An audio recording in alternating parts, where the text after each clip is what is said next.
Hello, everyone. A very good afternoon to you all. Welcome to the day three, and this is the final day of this Young Researchers International webinar on the evolutions of Bengali identity, reflections in literature, culture, and society. At the very beginning, we have a small announcement. We had to modify our schedule for this day a little bit because our distinguished resource person, Dr. Sourit Bhattacharya, has he is actually stuck in an important meeting at his school. So we will start today with business session 4, and then we will move on to the special lecture, the invited lecture by Dr. Bhattacharya. So, before I hand over the session to Dr. Ariktam Chatterjee, there are two more announcements that certificates for the audience will be generated through feedback form, and the feedback form will be available after the event is over. We will share a link for the feedback form in the chat box in the Google Meet here. And for the paper presenters, we will prepare the certificates manually, and we will email to them within a week. So with this, may I now request Dr. Ariktam Chatterjee, Assistant Professor of English at Government General Degree College, Singur, to start the business session 6. Dr. Ariktam Chatterjee is also a member of the editorial advisory board of this journal, and I am very happy to welcome Dr. Chatterjee here in this webinar as one of the chairs of one of the sessions. And the paper presenters in this session are Sagarika Bhattacharjee, Shireen Sardar, Soikot Chakraborty, Kaushik Pal, and Anamta Rizvi. So there are 5 presenters, and we hope to wrap this session by 6:15. So 15 minutes for each paper presenters. Dr. Chatterjee, please. Thank you, Ramanuj. Thank you for that introduction. I am audible. I hope. Can everyone Yes, hear me? yes, Yeah, thank you. yes, Excellent. perfectly, Yeah, so perfect. thank you, Ramanuj, for that very kind and generous introduction. And I welcome all the paper presenters on board. And we really look forward for an extremely interesting and important session, which lay on the cards for all of us, for the participants and the audience over here. And we are always excited to get young researchers and students among us and listen to them, which also get us acquainted with the new direction that humanities and social science research takes. So I would also like to congratulate Ramanuj and everyone associated with him to initiate this endeavor, which is giving us a scope to understand and scale the depths of the new direction that research is taking in the field of Bengali identity that this seminar expects to cover. All right. So with that introductory note and without much delay, let us go straight into the session. Uh, I would request all the participants who are over here, other than the presenter, to keep their microphone and their what is the other thing? The video and the microphone off. The presenter, of course, has an option to keep both of them open. She can also choose to keep one of them open if she chooses. But she would prefer both, whichever way she deems to be fit. Completely up to the presenter. So the first paper presenter that we have among us today is Sagarika Bhattacharjee. Yes, Sagarika sir. Bhattacharjee. Yes, sir. Sagarika Bhattacharjee, yeah, fine. So welcome, Shagurika. Shagurika is a Thank you, sir. postgraduate from Rabindra Bharati University, and she will be speaking on a very deep aspect of Bengali identity, which is disaster, class struggle, racial worldview, a study in the famine of Bengal. So that's a very wide field. I would ask you to keep yourself and your presentation more or less limited to 15 minutes, which is the allotted Yes. time. All the best, Yes, sir. Sagarika. The Thank you, stage sir. is yours. Carry on. Yep. Sir, am I audible? Yes, you are Am I perfectly audible. Yes, Okay, please. sir. Thank you so much. Hello, everyone. I'm Sagarika Bhattacharjee, postgraduate student of English, Rabindra Bharati University, Kolkata, West Bengal, India. First of all, I would like to shower my gratitude to Sarat Centenary College, postScriptum Journal for giving us such a wonderful platform for presenting our papers. I would also like to thank to the principal of Sarat Centenary College, Dr. Sundip Kumar Boshak, sir, Dr. Ramanuj Konar, sir, editor of postScriptum, and also to Dr. Ariktam Chatterjee, sir, assistant professor of English, Government General Degree College, Singur. Thank you so much, sir. So, without any further delay, I would like to present my paper, which is titled on Disaster, Class Struggle, Racial Worldview, a study in the famine of Bengal, 1943. The main cause of Bengal famine was caused by a long-term agrarian crisis, aggravated by the conditions of the rise of spectacular capitalism. The British had a ruthless economic agenda when it came to operating India, and that did not include empathy for native citizens.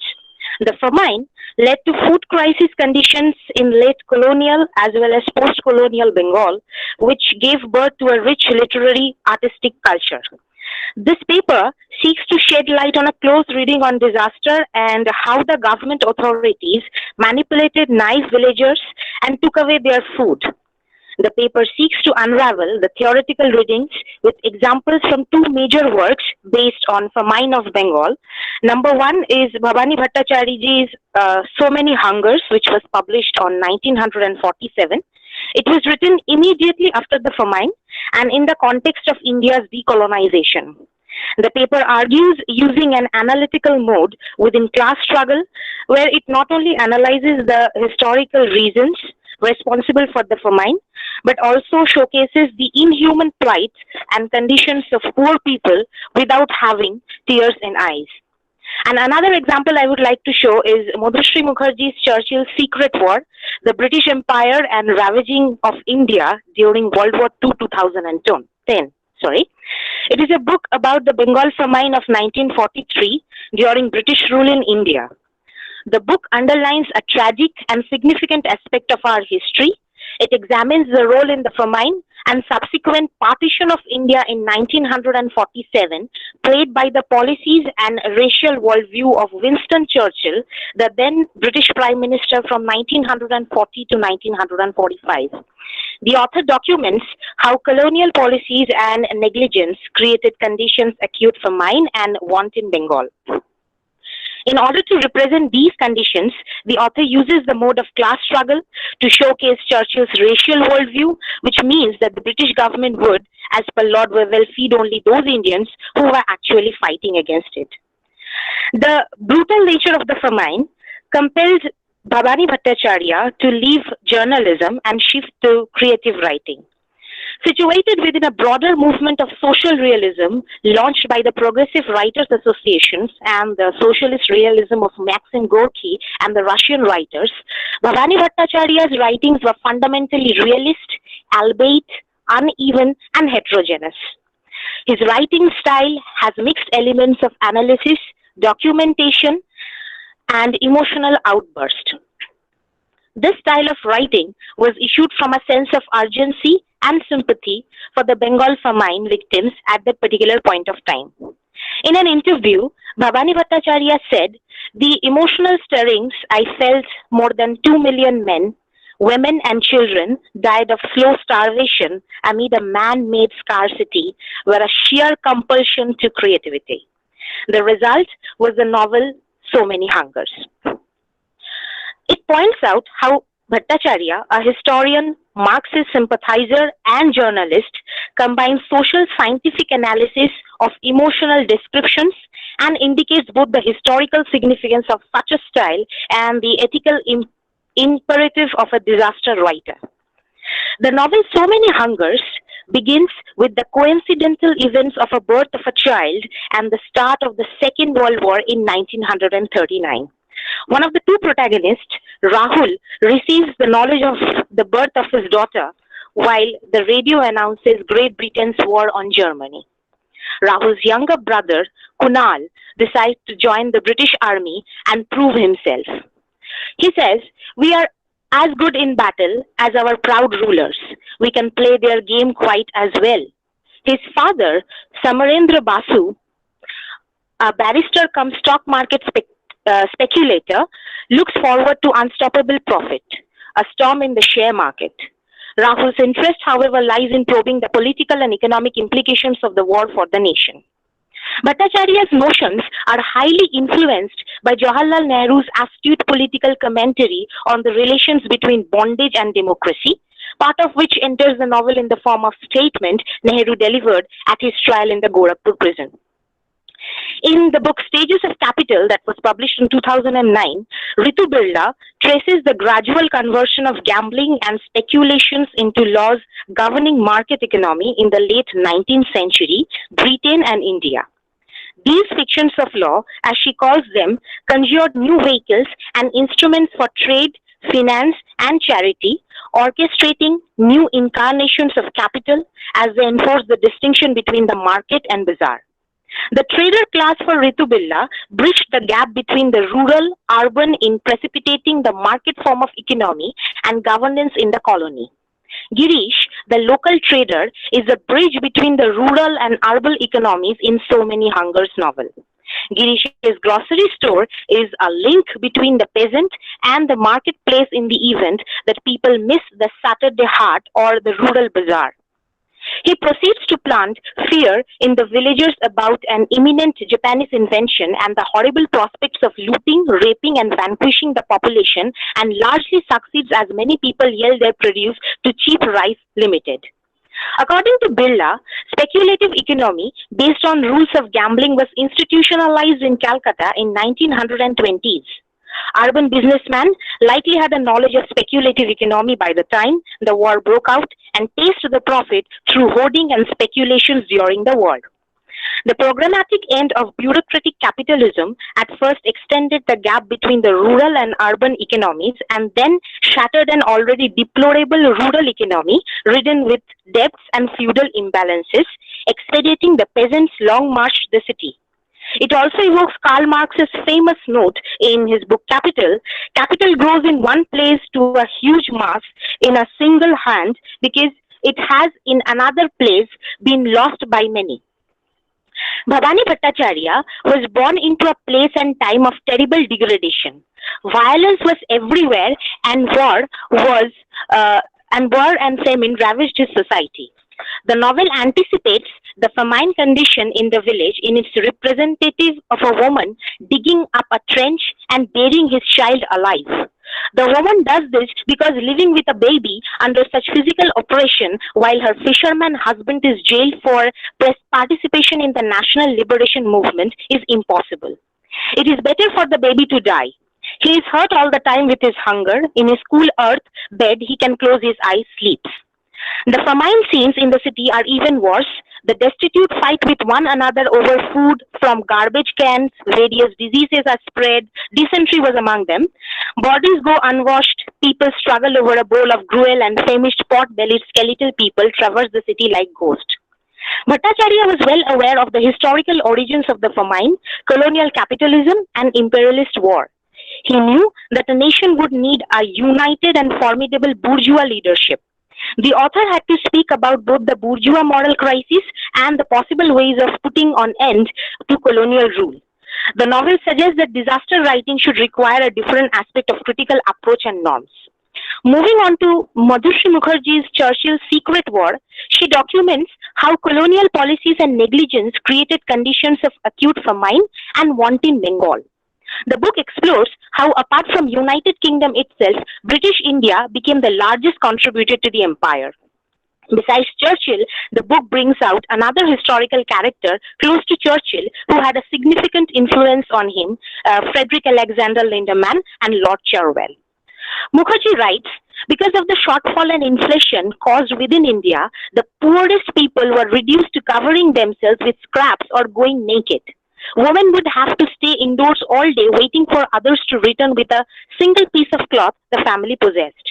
In 1942, as a result of the Japanese conquest of Burma that began that year, the British government introduced a denial policy in Bengal, a scorched earth policy designed to deny Japan access to food and transport should it invade Bengal.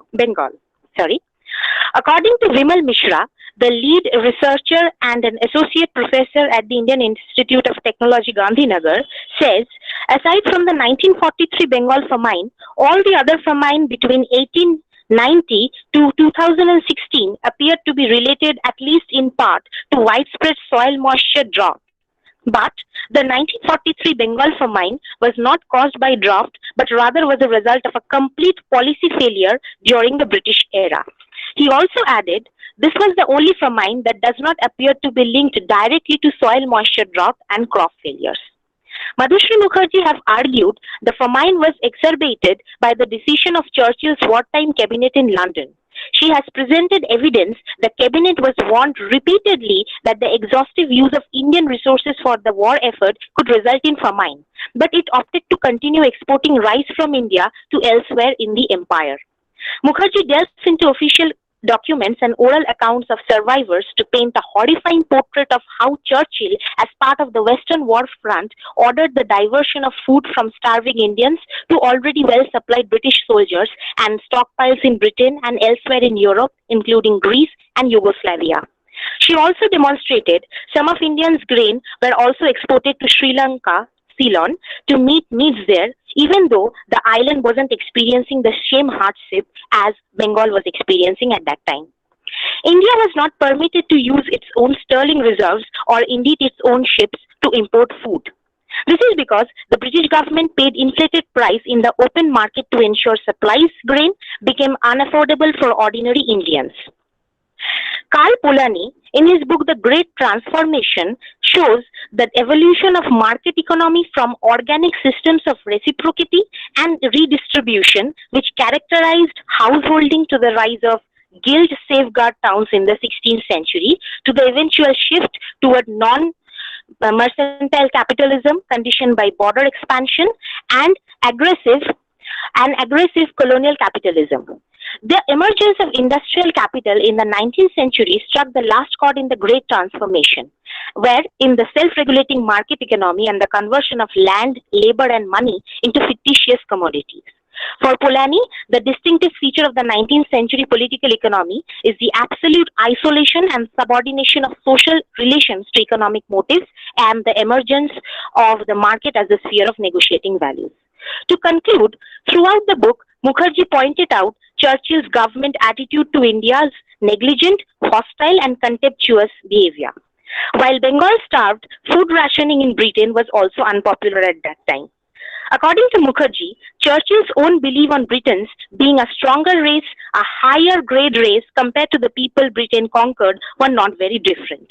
And to conclude about Bhavani Bhattacharya, his work not only describes the famine conditions, but also engages with issues that have contemporary historical significance, from the connections between advanced forms of capitalism, disaster, survival, leading to questions caste, law, and the anti-colonial resistance. Thank you, sir.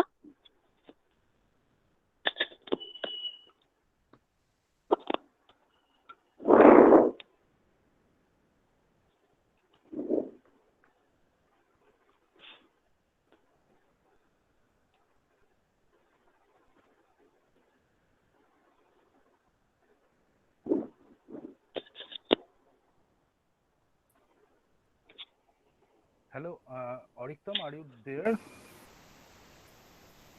Hello, Ariktam, is there any problem with the network at your side?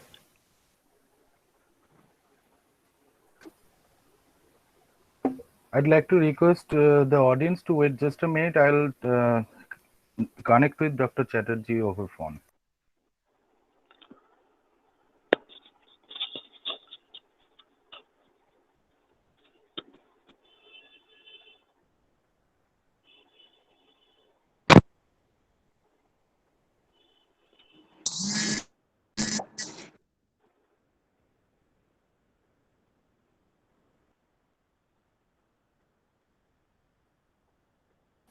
Yes, he had a little bit difficulty with the gadget, so he will just leave and rejoin mm, within a few seconds.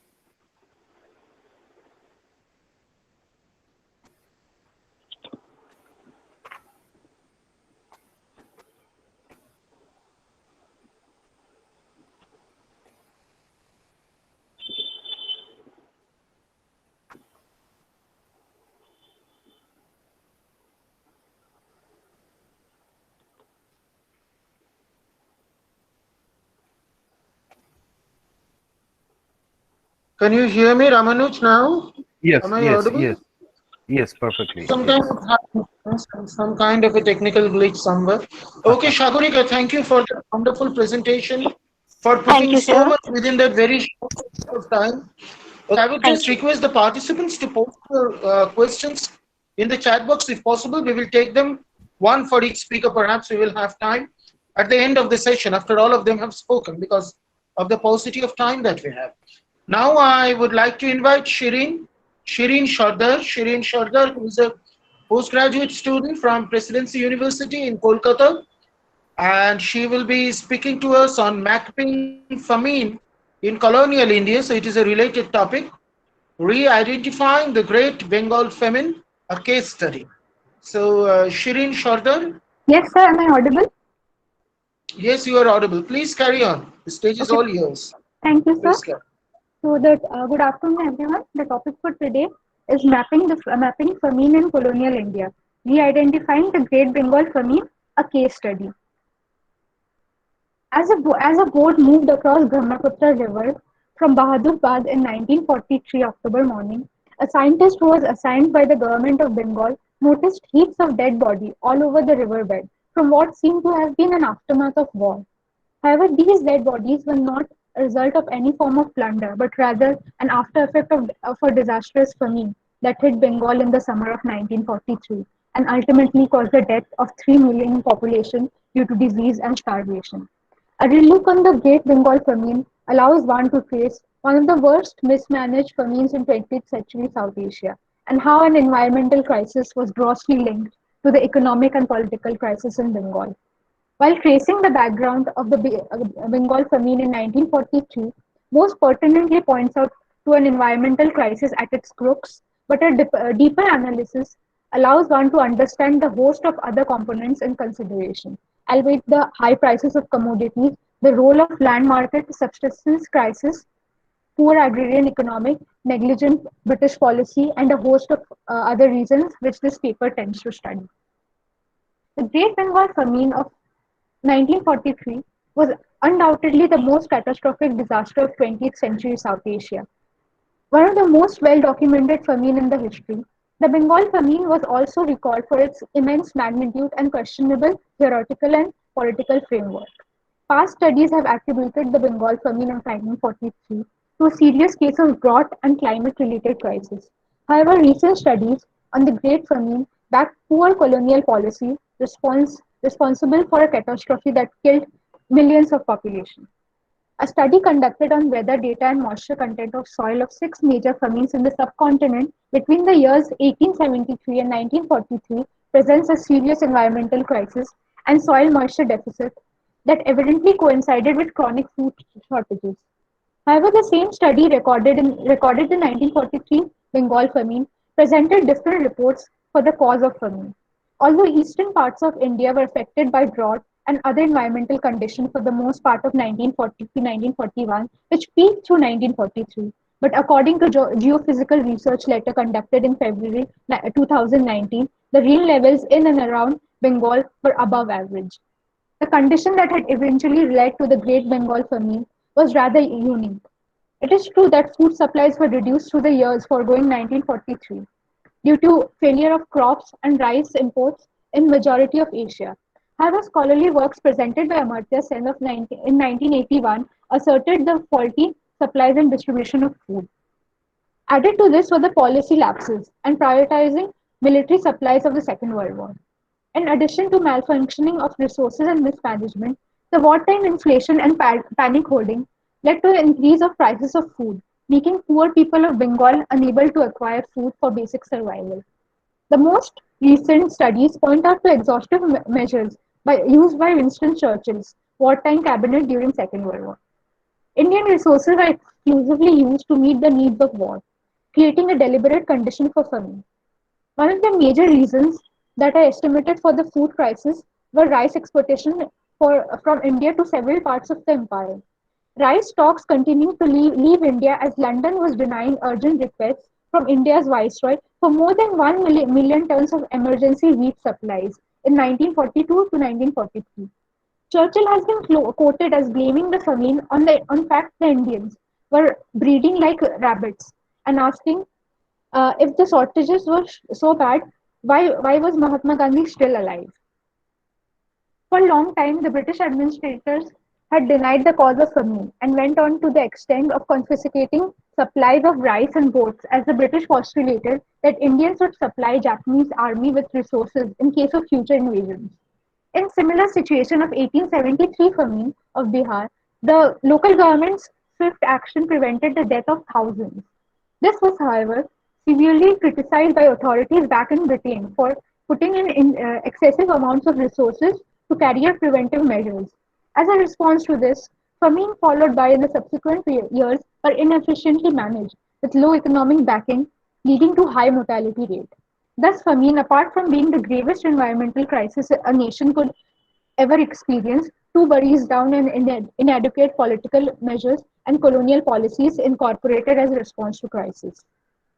In the history of famine in colonial India, the Great Bengal famine stands as the most catastrophic event in elimination of vast number of population due to inefficient colonial policy, poor irrigation practices, and lack of welfare system.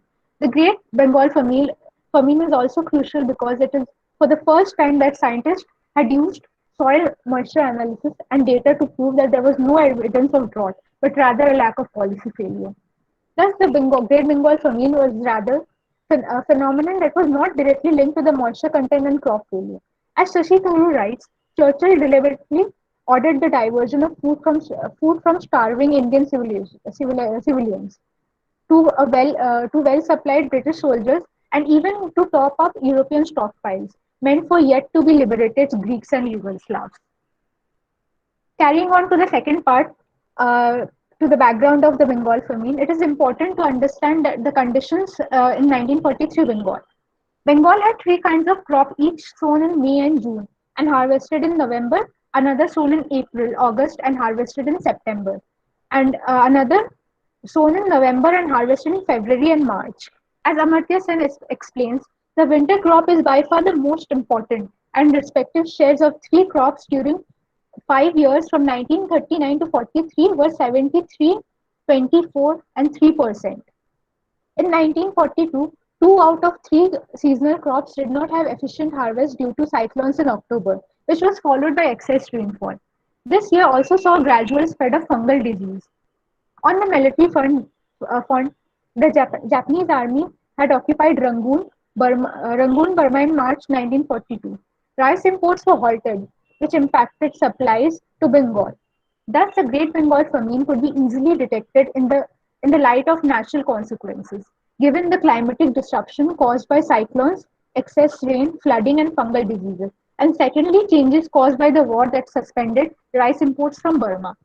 As Sen explains, the wholesale price of rice had been between rupees 13 to rupees 14 per mon on 11 December 1942, rose to 21 rupees by March 12, 1943, and above 30 by 21 May, and by 20 August it had risen to rupees 37. Because the government order fixing a maximum price, quotations for rice transaction are difficult to obtain from September 1943 onwards. But there are non-official reports of further rises, especially in retail markets, such as October, that rice were being sold in Chittagong for rupees 80 per mon, and in Dhaka, rupees 105 per month. This caused a severe economic crisis that had already been in effect since March of 1943. Where famine had not relatively started yet, but economic distress had struck a majority of population, eventually causing death and diseases, and reached its peak in November 1943 and all through 1942. Although throughout the years of crisis, the region fell into fuming period of starvation epidemics Amartya Sen divides the economic experience of Bengal into three phases. Phase 1, from the beginning of 1942 to March 1943. Phase 2, from March 1943 to November 1943. And Phase 3, from November 1943 through the most of 1944.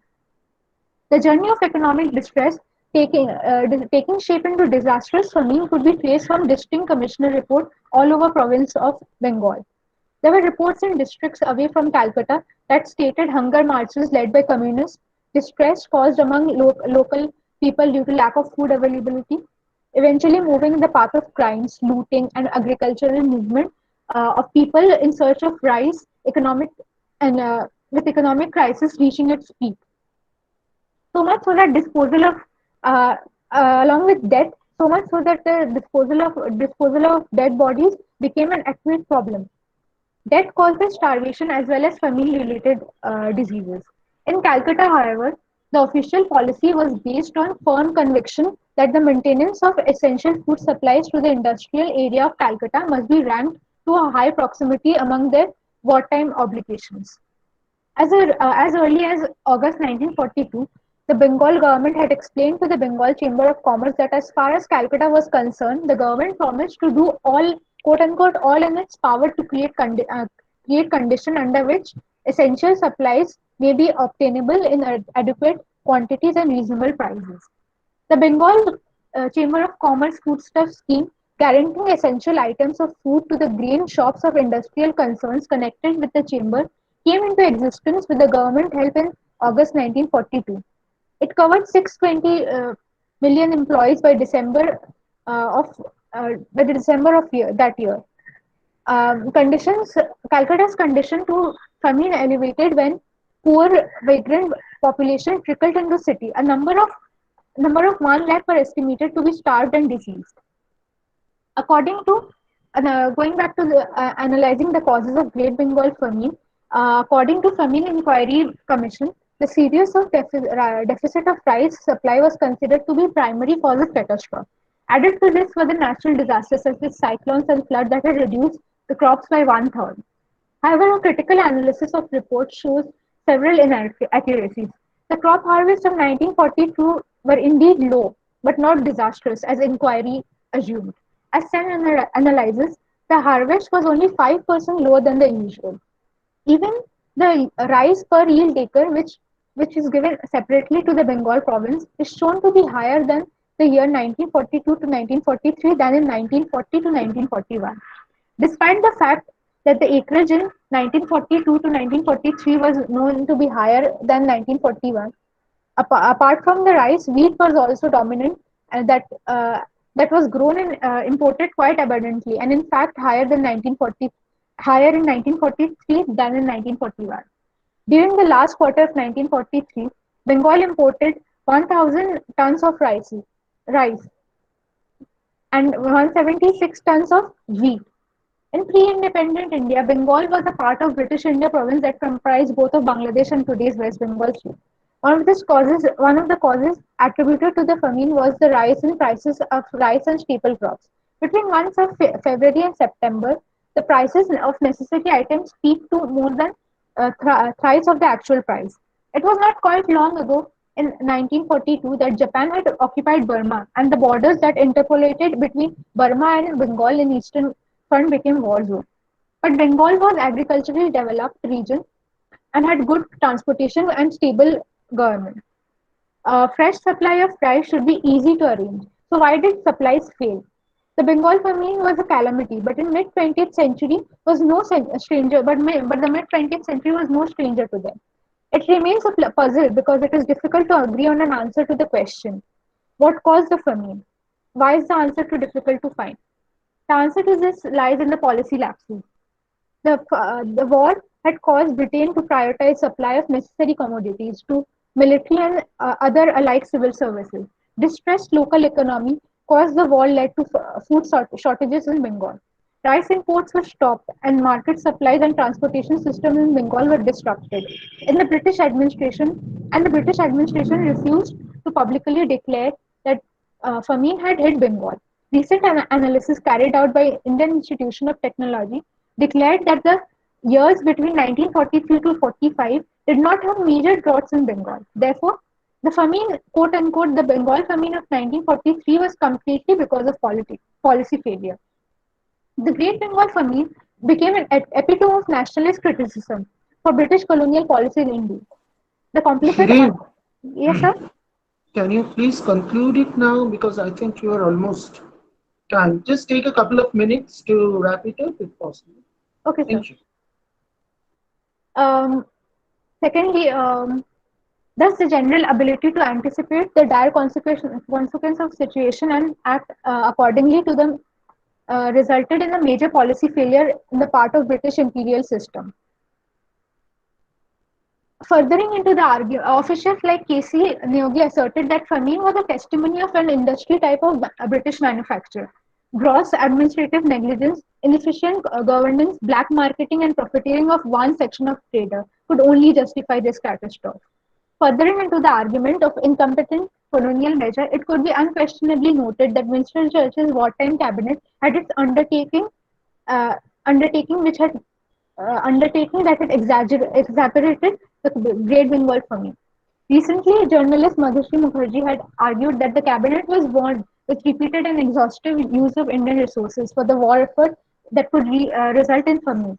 Among many other issues pertaining to the British colonial policy in India, the Great Bengal famine marked an epitome of atrocious regime Bengal could have ever faced. Churchill's ignorance to the repeated dangers of famine could be attributed to his announcement that India must learn to look after themselves as we have done. There is no reason why all part of British Empire should feel the pinch in the same way as the mother country. What has the mother country done? Still more disgracefully, he said in a jocular way that the starvation of any how underfed Bengali is less serious than that of sturdy Greeks. It is to be noted that the researchers dated as far back as 1982 show that the famine was in fact a result of human action rather than fully being an agricultural failure. The imperial policy of British administrators in India was indeed suffused with dysfunction, brimming inefficiency and famine guidelines and ignorant towards a catastrophe that could affect millions of Indians. Shortages of crop was undeniably most pertinent cause of famine, but what elevated the problem was to the brink of famine was the faulty government colonial measure and obliviousness towards general well-being of Indian population at large. Added to this was the inefficient groundwater pumping, no mechanical work, and poor irrigation facilities. Diseases and health hazards like malaria, starvation, and malnutrition added to the misery of the problem. A number of people who survived the famine could not survive the economic and social decline, as they had to sell their lands, plots, and cattle to buy food and other basic necessities. It is also noted that the crisis unfolded against a background in which large section of rural population suffering from poverty and malnutrition uh, this did not cause famine but aggravated the impact of crisis when it struck. And lastly, as mentioned above, the condition leading to famine was closely articulated through district commission reports and local officers. However, no immediate action was taken place of the crisis to stop or aid the public dying from hunger and famine-induced diseases. In Calcutta, as Amartya Sen explains, the Bengal Destitute Person Reparation Relief Ordinance claimed to provide temporary reparation rather than relief. However, the death rate was estimated lower down to some regions received aid and a good harvest of autumn and winter crops, but famine causing evidences continued to exist. Thus, British government was not completely unaware of the shortages of rice due to cyclones or the loss of rice due to stoppages of Burma imports. They were simply ignorant of the adversity of situation. Environmental hazards such as famine are still present in India in the 21st century. However, comprehensive analysis of drought throughout the years in India will help one to learn from the past mistakes and shape the nation to prepare for such disaster in future. Nevertheless, the Great Bengal famine served as an exceptional example how lack of efficient government and environmental crisis can lead to a catastrophe in the land of India.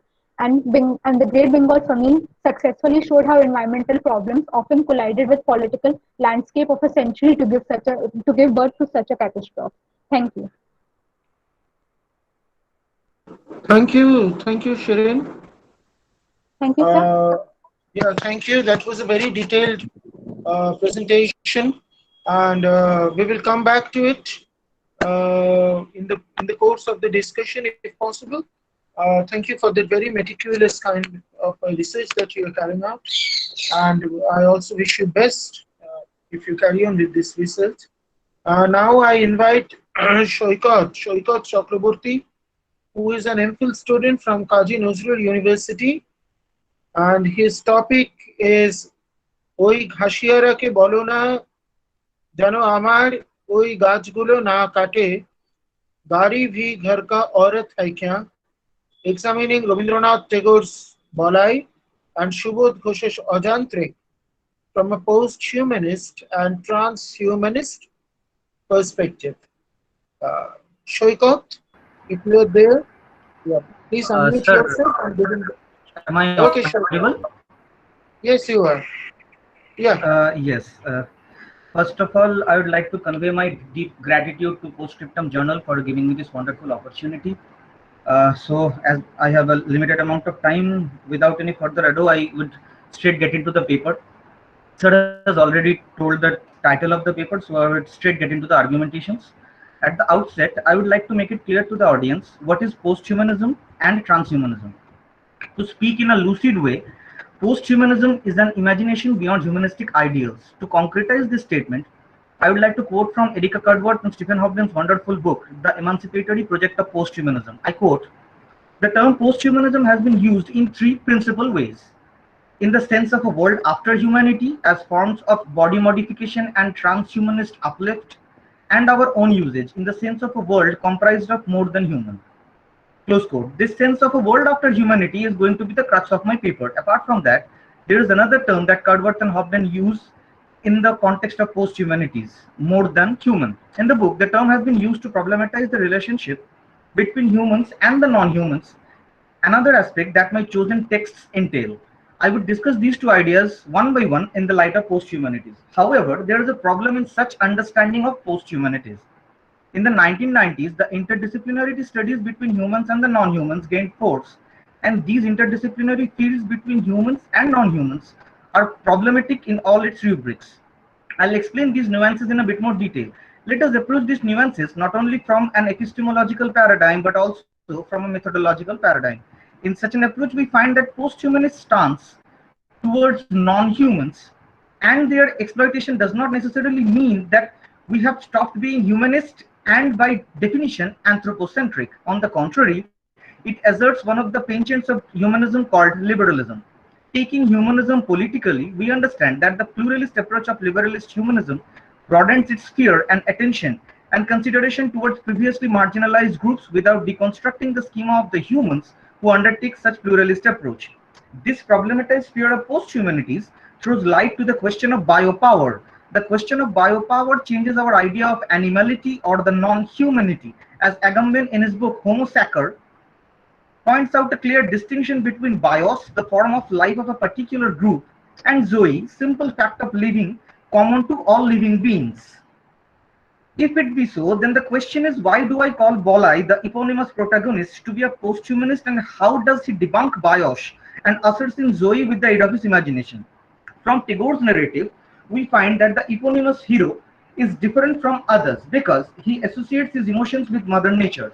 He seems to be in perfect unison with the natural world. He can interpret the language of the wilderness and imagines the whole nature to be his own part. With the aid of his imagination, Bolai asserts in a post-anthropocentric turn.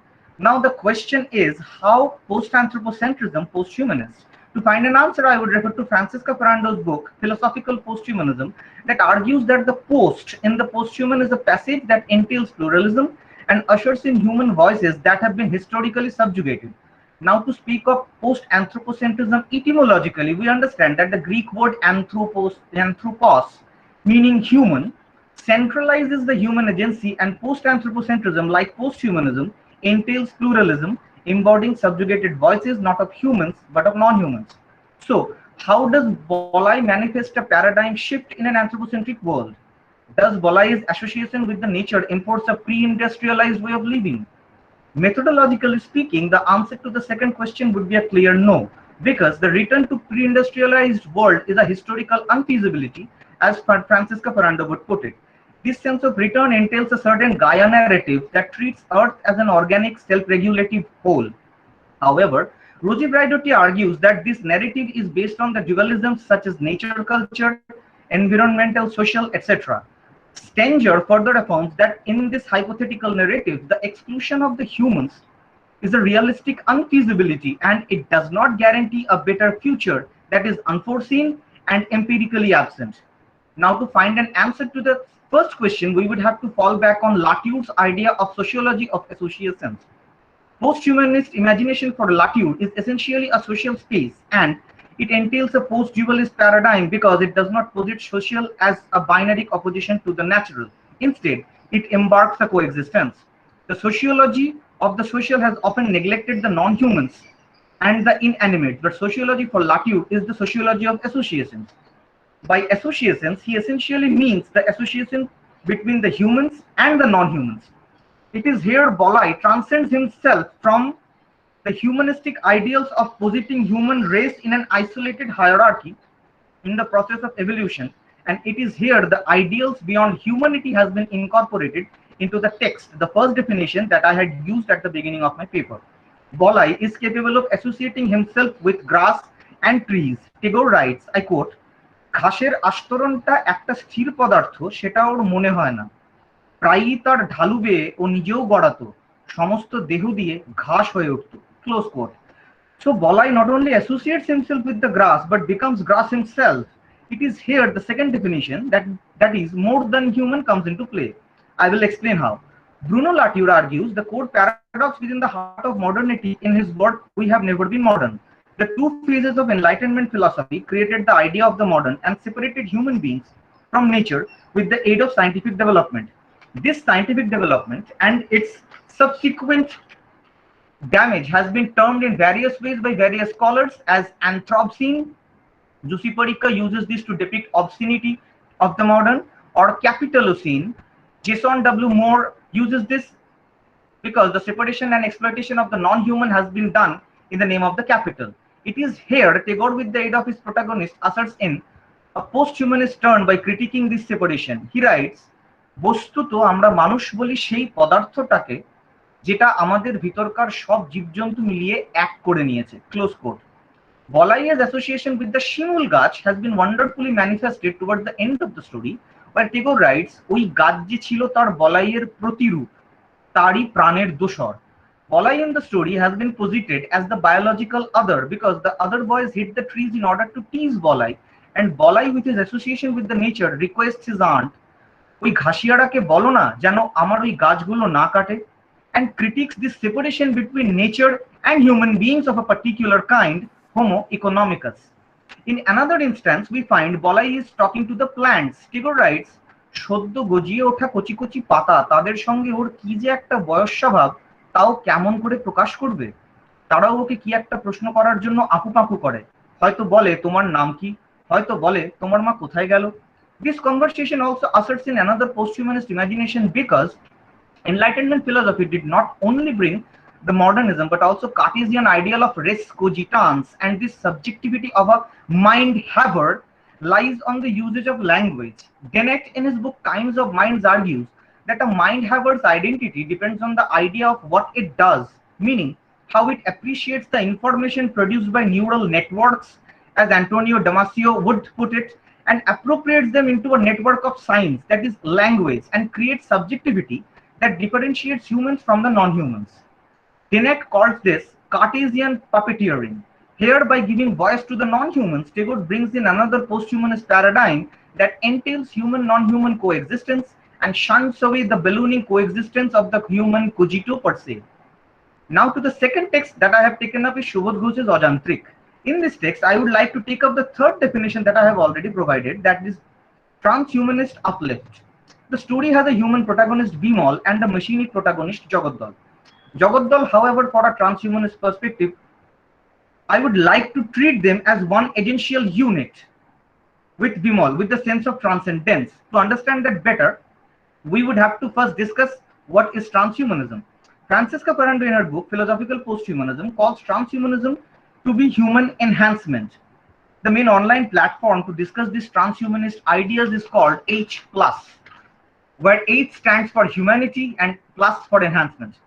In transhumanist philosophy, this sense of enhancement is generally associated with science and technology. According to Max More, the main principles of transhumanism can be summed up as perpetual progress, self-transformation, practical optimism, intelligent technology, open society, self-direction, and rational thinking. Here I would particularly discuss the idea of self-transformation. Now I will try to posit this sense of self-transformation within the ambit of the text. To understand this better, I would like to refer to Latude's idea of actant rhizome ontology. Now by actant, what Latude means is an essential unit that by its agency affects other actants. For him to act is to, I quote, modify other actors through a series of trials that can be listed thanks to some experimental protocol, close quote. Put simply, Latude means that by acting, one must affect the whole world or the existential other. Here I consider both Bimal and Jagat to be actants for each other because they affect each other's lives by a sense of coexistence. Bimal declares to his taxi, quote, "Kuch parwa nei Jagat, ami ar tui achi." Jagat has been the actor for Bimal's exaltation. For 15 long years, Jagat has taken care of his best friend Bimal, and Bimal's acknowledgement of this has been wonderfully manifested towards the end of the story when he says, quote, "Onek খাইয়েছিস পড়িয়েছিস আর কত পারবি," close quote. Ghosh's treatment of Jagat as a human makes him even more transhumanist because Jagat, despite being old, works better than new model taxis and asserts a sense of self-transformation. Ghosh writes, quote, "দেখতে যদিও জবুথবু কিন্তু কাজের বেলায় বড়ই অদ্ভুত কর্মা বিমলের এই taxi. বড় বড় চাই গাড়ির কাছে যাহা অসাধ্য তা ওর কাছে অবলীলা." Now the question is, how does Bimal transform himself? Bimal, with his association with an inanimate object, asserts in this sense of self-transformation, where he also critiques a particular humankind, the Homo economicus. For him, Jagat is not a machine for economical gains and money extraction, but a private matter. And that is why he is mocked at by P.R. Singh. P.R. Singh laughingly says, "Gaadi bhi ghar ka aurat hai kya?" Stephen Greenblatt, in his essay Towards the Poetics of Culture, juxtaposes Jameson's idea of capitalism as a sense of false differentiation between the public and the private from his essay The Political Unconscious, and Lyotard's idea of capitalism as a sense of false integrity from his essay Judiciousness in Disputes or Kant After Marx. Bimal, by treating Jagat, the machine of his public affairs and economical gains, as his private matter, critiques the false integral monologous totalitarian desire towards the new machines, as well as the false derivational narrative of differentiating the private and the public due to economic prosperity. The sense of self-transformation has been further wonderfully depicted through Bimal's words. I quote, "আমিও যন্ত্র, Bengali club বলেছে ভালো, বিমল খুশি হয়ে মনে মনে হাসে। কিন্তু জগদ্দল যে মানুষের মতো এ তত্ত্ব বেঙ্গলি ক্লাব বোঝে না, এইটাই যা দুঃখ." It is not only Jagat who understands the nuances of his best friend, but Bimal also imagines and understands the problems of his friend Jagat. Bimal says, "ভারী তেষ্টা পেয়েছে না রে Jagat, তাই হাঁসফাঁস করছিস? দাঁড়া বাবা, দাঁড়া." He at times is almost apologetic towards his friend and says, "কি করবো জগদ্দল, এবার তালি নিয়েই কাজ চালা। আসছে পুজোয় কটা ভালো রিজার্ভ পেলে তোকে ভালো রেকিংয়ের হুড পড়াবো নিশ্চয়." This conversation not only articulates a sense of self-transformation, but also shows some serious affinities to the effacement of Cartesian idea of res cogitans as discussed before in case of Bolai. Therefore, we understand that there is no need for effacement of a particular group and institutionalize a dualist approach towards existence within an oikos or ecology. But a post and transhumanist approach can deliver a realistic feasibility of coexistence between humans and non-humans, thereby asserting a post-dualist emancipation. Thank you for your patient listening. Thank you, Shoikat. That's very interesting insight that you have delivered. And I am sure, even if not in this space, I am sure it will initiate discussions in the future. And I wish we had enough time and space to really carry them through, but that will perhaps not be possible because you have brought up plenty of issues in a very short span of time. Thank you, sir. Thank you very much. Yes, thank you. Thank you, Shoikat, for that. Let's see how things go. Now we have Kaushik among us, Kaushik Paul. Kaushik is again a postgraduate student from Residency University, and he will be speaking on performance as resistance. the making and unmaking of radical aesthetics in Bengali literature. So that's quite a room full of keywords that he has. I'm sure he will do justice to that in the very short time space that he has. Kaushik, are you there? Kaushik Pal, am I audible? Yes, sir, you are audible. Oh, then I think for some reason Kaushik has not been able to join us. Is that the case? Okay, we will wait for Kaushik for a while if he is not responding, and we will move on to the next paper that we'll have, which is by Anamita Rizvi.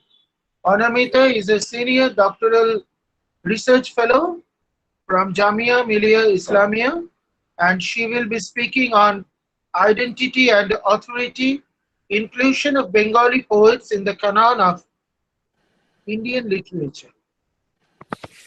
Anamita? Yes, sir. Can you hear me? Yes, I can. Yes. Yes. Good afternoon, everyone. I would rather say it's good evening, everyone. My name is Anamta Rizvi, and I'm a senior research scholar from the Department of English, Jamia Millia Islamia. And the title of my paper is Identity and Authority: Inclusion of Bengali Poets in the Canon of Indian English Poetry. Pilar's Writers' Workshop, Calcutta, established in 1958, was highly instrumental in the formation of the canon of Indian English poetry.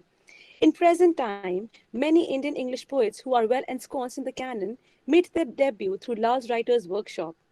In the earlier decades of post independence India, when Indian writing in English was scathingly attacked and condemned for employing a medium of expression which was burdened by a colonial baggage, Lal's workshop published indiscriminately in order to substantiate the legitimacy and authenticity of this body of writing. However, the polemical debate on the question of language bedeviled Indian English poetry for decades, and at times, till date, the usage of English as the medium of expression is one of the major arguments put across by the detractors of Indian English poetry. The process of anthologization of Indian English poetry began in the late 1960s. While journals like Quest, Illustrated Weekly, Thought, New Quest, Literary Criterion were vociferously engaged in the process of publishing poetry, they were also simultaneously publishing critical articles which, wittingly or unwittingly, were forming a canon. In 1969, P. Lal brought out Modern Indian Poetry in English, an anthology and a credo, which published more than 100 poets. This indiscriminate publishing received a backlash from literary critics, and eventually the process of winnowing the wheat from the chaff commenced. In 1972, Quest brought out a special issue edited by Salim Piradina, including only 14 poets, and this later became an anthology under the banner of Macmillan, titled as Contemporary Poetry in English and Assessment and Selection.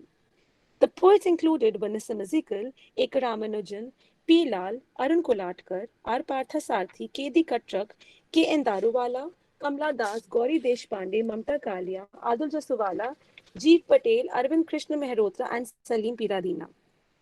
Another anthology which housed almost same group of poets were R. Parthasarthi's 10th 20th century, which was published in 1976. These two anthologies, published by big banners, played a colossal role in establishing the canon of Indian English poetry. Anthology by nature is selective. Selectivity marks canonicity, and therefore the relationship between canonization and anthologization is intrinsically webbed and can be considered as two faces of the same coin. The process of literary canonization is increasingly imbricated between the pedagogical project of the university and that of the anthology. As anthologies operate at interstices between literary works and their readers, the vacuity created between them is filled by providing to its readers a narrative assemblage of texts, and also providing them a context to situate these narratives. In the context of Indian literary scene, anthologies have played a remarkably significant role in constructing an exclusive canon of Indian English poetry. Literary critics note that Piradina and Parthasarthi's anthology seemingly put a seal to the canon of Indian English poetry. This canon was further validated by Vilas Sarang's Indian English Poetry since 1950, an anthology which was published by Disha Books in 1988, and this housed similar set of poets as that of Piradina and Parthasarthi. Interestingly, as pointed by Makaran Paranjape in his review of Bruce King's Modern Indian English Poetry, that Indian English poetry was ostensibly dominated by the Bombay group of poets. There was hardly any poet that was included from any other region of India. Talking particularly of the region West Bengal, there were barely any visibility of any poet from this land, which had a steady proliferation of Indian English poets. Paranjape notes, quote, certainly no Indian scholar would have accepted the hegemony of the Bombay poets so unreservedly. Out of the 15 odd poets that King's considers in more detail, about two-thirds, Ezekiel Jasuwala, Patel, Chittere, Koladkar, Piradina, Rodrigues, D'Souza, Shetty, Silgado, are from Bombay. I have heard from many younger poets from the rest of India characterizing this group as the Bombay Mafia, unquote. Prasanta Das also in his article reiterates similar argument and contests that the canon of Indian English poetry has been constructed with immense prudence so as not to project India in any grim light. He posits, quote, Indian English poetry has been relatively formal and unadventurous. Indian English poetry has chosen to be limited. The emphasis on the personal with attendant values like understatement and irony has meant that Indian English poetry has consciously turned its back on a role that poetry has often fulfilled in non-Anglo-Saxon countries. However, it is important to note that while the mainstream canon of Indian English poetry was being formed, P. Lal was engaged in the formation of a counter-canon of Indian English poetry. Through Writers' Workshop, Lal published the following anthologies in the decade 1970s. The anthologies are as follows: Modern Indian Poetry in English, published by P. Lal in 1971. Hers, Verses by Indian Women, edited by Mary Ann Das Gupta in 1978. Indian Verse in English, edited by Shiv K. Kumar in 1971. Indo-English Poetry in Bengal, edited by K.C. Lahiri in 1974. New English Poetry by Indian Men, edited by P. Lal in 1978, and New English Poetry by Indian Women, again by P. Lal in 1979. The engagement of the mainstream canon with particularly modernist ideologies and stifling other themes and issues as secondary created a lacuna in the canon of post-independence Indian English poetry. Consequently, the modernist ideologies that these Bombay poets demonstrated in their poetry also became reified, almost attaining the status of a dogma. Poets not, Paranjabe says, quote, poets not conforming to the rigorous standards of exclusiveness and purity were purged from the canon, unquote. Akshay K. Rath, in his article, notes how, quote, the nativization of Indian English poetry and the obsessive discussion on the issue of language, unquote, had an adverse effect on the development of Indian English poetry as a whole. He notes how, okay, I'll skip this. It therefore is very important to unearth the archives and open up and demystify the canon of Indian English poetry. More to the point, the Bengal identity, which remains absolutely unacknowledged, needs to be reinstated in the canon of Indian English poetry. First, focusing primarily on K.C. Lahiri's anthology titled Indo-English Poetry in Bengal, which particularly focused only on Bengali poets writing in English, the existence of a distinguished Bengali identity must be deliberated upon. Lahiri housed a total of 46 Bengali poets in his anthology, mentioning a few here: Margaret Chatterjee, Harindranath Chattopadhyay, Sukanta Chaudhary, Prafulla Ranjan, Ira De, Rupendra Guha Majumdar, Dhan Gopal Mukherjee, Prithvindra N. Mukherjee, Pratish Nandi, Leela Ray, Dilip Kumar Roy, P.K. Saha, etc. In the preface to the anthology, Lahiri categorically enunciates to his readers what this anthology embodies. He states, quote, it will be apparent to the casual reader that the editor's principle of selection has been a preference for the lyric to other types of poetry. For Bengal's muse has all along, in the adopted medium as much as in her own language, sung most naturally in the lyric strain. Emotional purity and delicate sensibility, intensity of feelings and shading of moods, richness of imagery and mellifluence of rhythm, rather than narrative skill, subtlety of thought, and grandeur of style, relevant to the more dignified forms of verse, have been the criteria of choice, unquote. However, it is important to note that Lahiri's criteria of selection was primarily the reason for any of these poets not to be included in the canon of Indian English poetry, for the canon primarily emphasized particularly on the idea of Indianness and the question of language. This exclusivity in the canon needs to be contested. For a country as pluralistic as India, the genre of Indian English poetry cannot afford to have one single identity. A study of Lahiri's anthology demonstrates myriad themes and issues addressed by the Bengali poets. For instance, Margaret Chatterjee laments the death of a lover in the poem Ballet in the 20th Century. Quoting a few lines from her verse, quote, nor did I share these things with you when the death train passed the station. I was the guard. that waved it on, as your skin shriveled. I attended wedding feast while you lay in a common grave. I cover reams of paper with empty words. Unquote.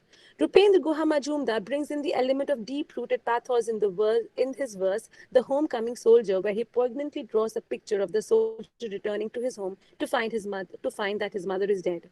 In another verse, Dhan Gopal Mukherjee addresses Lord Shiva, supplicating him to end his mortal life in order to liberate from the miseries of the world. He states, quote, "Come back, Lord, come Kala. Take me, the death-dumb land. Take me, though my sorrow is young and my laughter has the strength of tigers." Unquote. Another poet, Madhusudan Sanyal, in Life and Death of a Valley, Immersion of Durga in the Village in the Duars, delineates on the immersion of the deity in the following words, quote, "It was an image lying low, lower in water. I see it now. Her dress melted, soon her shift had slid. The third vertical eye is just blurred. The water was a lilac fresh. The sky spoke to me through it in full voice. All these moments I loved her. What? The black round her nipples spread every 4 sun ups till we could melt her only now. My day's cancer that gripped me from viral, they flesh." Therefore, it is important to assert that the canon of Indian English poetry is bedeviled by the parochialism and is exceedingly myopic in nature.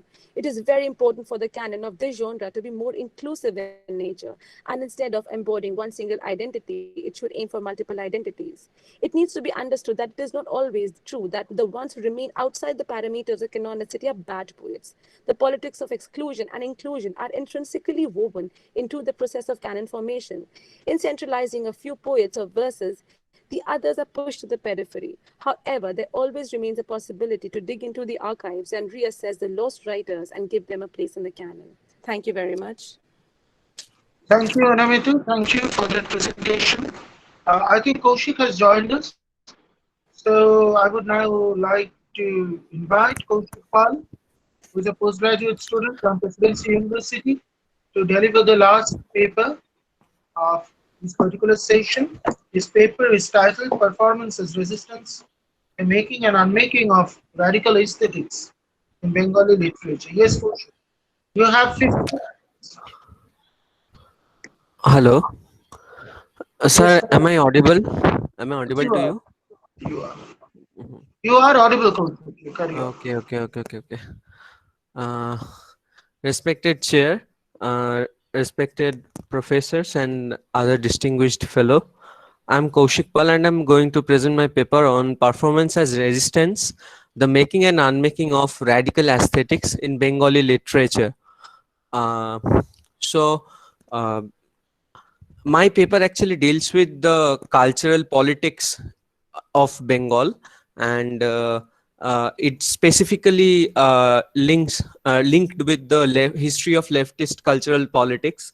And as we know that, like, grand narratives such as Marxism and specifically the application of Marxist politics in different parts of the world is not at all homogeneous, rather specific according to the local conditions. And in case of Bengal, where we have seen such a uh, long hegemonic leftist politics, history of hegemonic leftist politics, we can see the specific connection according to the local conditions in Bengal with Marxism.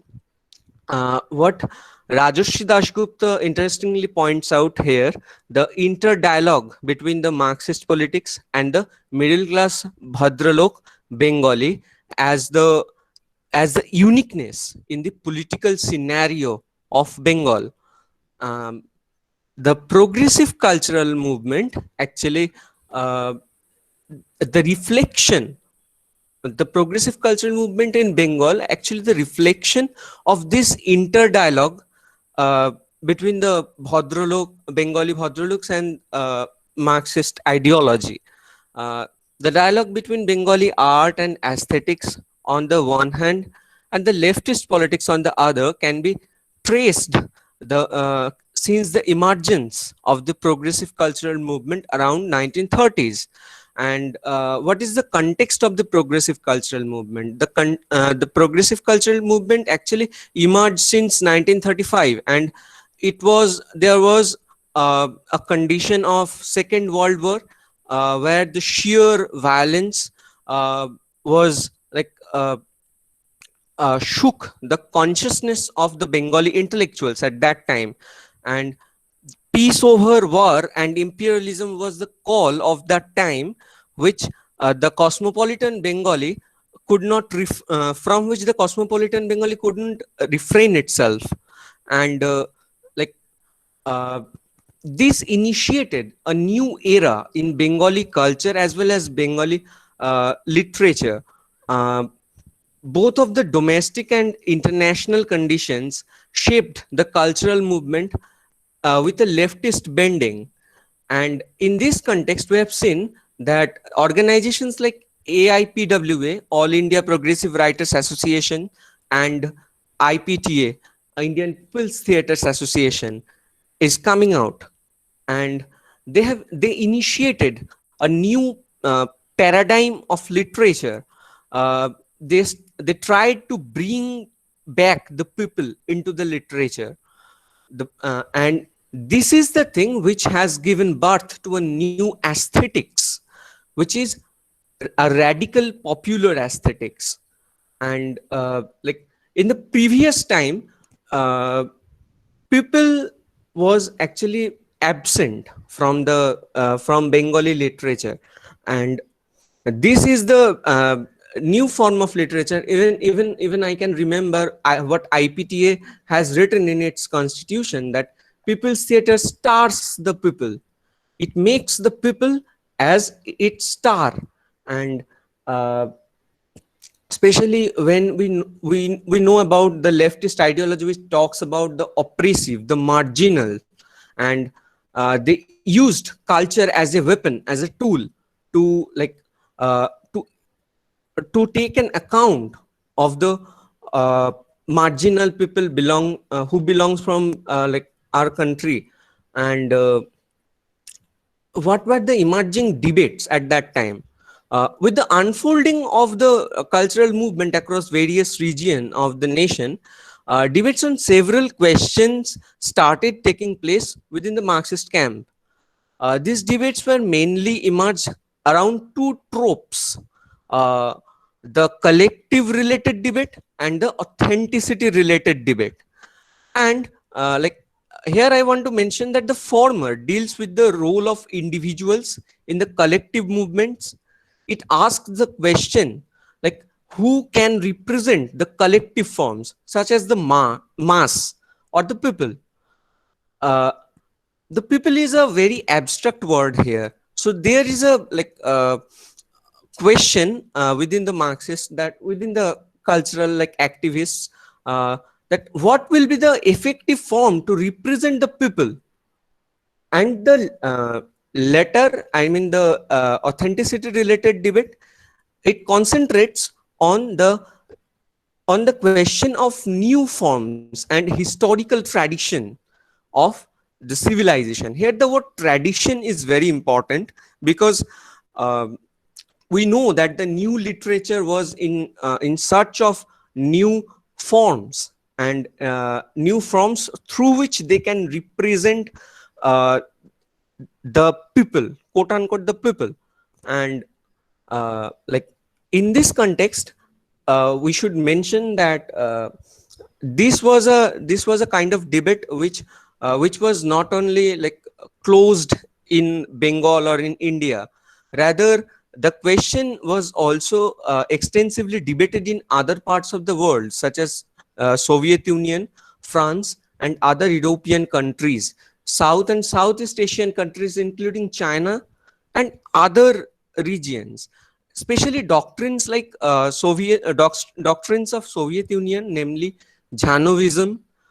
We also know about Luncharsky, and like Garau the Aragon debate in the French Communist Party has immensely influenced the literary debates in Bengal. And here in this context, like I want to mention that in the among the communist cultural activists, there was abruptly in Bengal specifically, abruptly there was two camps.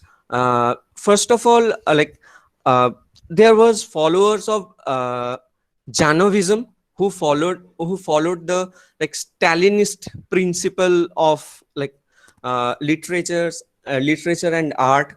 One of them was Saroj Datto. Saroj Datto is one of them, and not only Saroj Datto, there was Binoy Ghosh and some other persons also. Like within this debate, three are most notable. Somar Sen, the first debate was held between Somar Sen and Saroj Datto, Vishnu De and Saroj Datto, and later Manik Bandyopadhyay versus Chinmohan Sehanowish. And Somar Sen, like what Dhanan, and one more thing to like inform you that Dhananjay Das has like compiled this debate in his magnum opus, and it is known as Marxbadi Sahitya Bitarko, which is a valuable document in this topic. And what Saroj Datto attacked Somar Sen thinking in severe critical terms. From his own Marxist position, he described Somar Sen's poetry and life view as decadent, technique and form obsessed, reactionary and bourgeois. He also warned the readers to be aware of this decadent trend and urged them to be very careful against the spread of these negative, harmful dispositions. Actually, Somar Sen and Vishnu De, most importantly, Somar Sen was like quite influenced from the thoughts of T.S. Eliot, and like he used to represent the decadent trend of European literature, and like he used to believe that from these the decadent culture of capitalism will show the path to a new form of literature, and which was like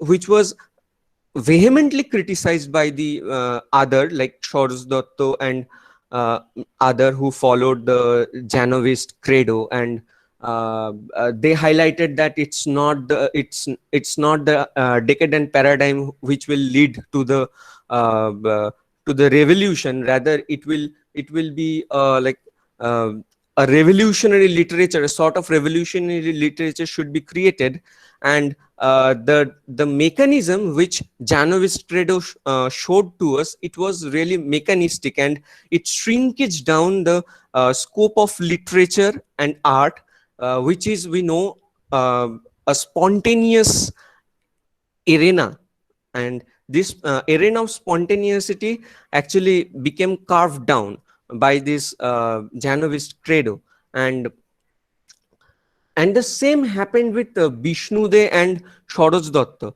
Actually, Vishnu De was also a kind of like decadent, a representative of decadent tradition, and Saroj Datto also criticized Vishnu De vehemently, and the term he used, that is form obsessive, and like Saroj Datto and Somar Sen was like subjected to criticism because of their like like uses of undemocratic forms in their creations also. And like the third thing which I want to like present before you, that is the debate between Manik Bandyopadhyay and Chinmohan Sehanowish. And we all know that the cultural activism in the left politics also, like it also tells us about like visiting a certain place, gather experience from that place, and then writing about that place. It is quite like perception based form, and in that case, I will mention one thing, that uh, Chinmohan Shehanubish told Manik Bandyopadhyay that the peasants are struggling and fighting in Boro Komlapur. You need to go there to have an actual experience. This would also provide your material for your creativity. Then Manik Bandyopadhyay replied that, I think you are being jantrik or mechanical. Such a visit is not integral to creativity. Then Chinmohan Shehanubish replied that, okay, not as a writer, but as a communist, you should undertake this visit. So I think that this kind of debate, like which is broadly like represents the Garaudi Aragon debate in French Communist Party. We all know that Garaudi said that there is nothing called communist aesthetics, and even we might be like amazed by hearing that once Mao Zedong also said that our culture or aesthetics should be judged by their own category. Like, we are not anyone to impose something on this. It has its own rule, it has its own spontaneity, and according to this it will be judged. But what we have seen in Stalinist regime, and especially through especially through the imposition of Zhanovi's doctrine, and it actually synchronized the scope of culture or the cultural activism. And here Kaushik, hmm, here Kaushik, I can want you to please, yes, can yes, you yes. just wrap it up with a conclusion? Maybe, yeah. Yes, and on the final note, which I want to say, that there was another factor in this dialogue between Bhadralok Samaj and the Marxist cultural movement, that is romanticization, and which we also see in the verses of Shukanta Bhattacharya, that স্পন্দিত বুকে মনে বিপ্লব স্পন্দিত বুকে মনে হয় যেন আমি Lenin, and like this sort of romanticism is also a feature of this interdialogue, and which ultimately talks about declassification, but the declassification doesn't happen. And finally, what Subhash Mukhopadhyay started, and it is anti-poetics, and Subhash Mukhopadhyay ultimately gave the idea of class solidarity. This is my submission to you. Thank you so much, Kaushik. It's over, I think. Yes, sir. Yeah, thank you, Kaushik. So we have had 5 papers with us in this session, and all of them were very detailed, excellent. Do we have about 5 minutes, maybe, just to shoot a few questions, and if there are any queries, explanation, comments in the form of questions. All the papers have dealt with topics which are very deep and extensive, and I'm sure that they kind of necessitate deeper interaction and questions. But just since we don't have enough time, maybe a few questions, if any of you have, you can ask the individual speaker, or you can post them in the chat box. Ramanuj, do we have any question posted? No, not yet. What shall we do? Finish it off without any question being asked?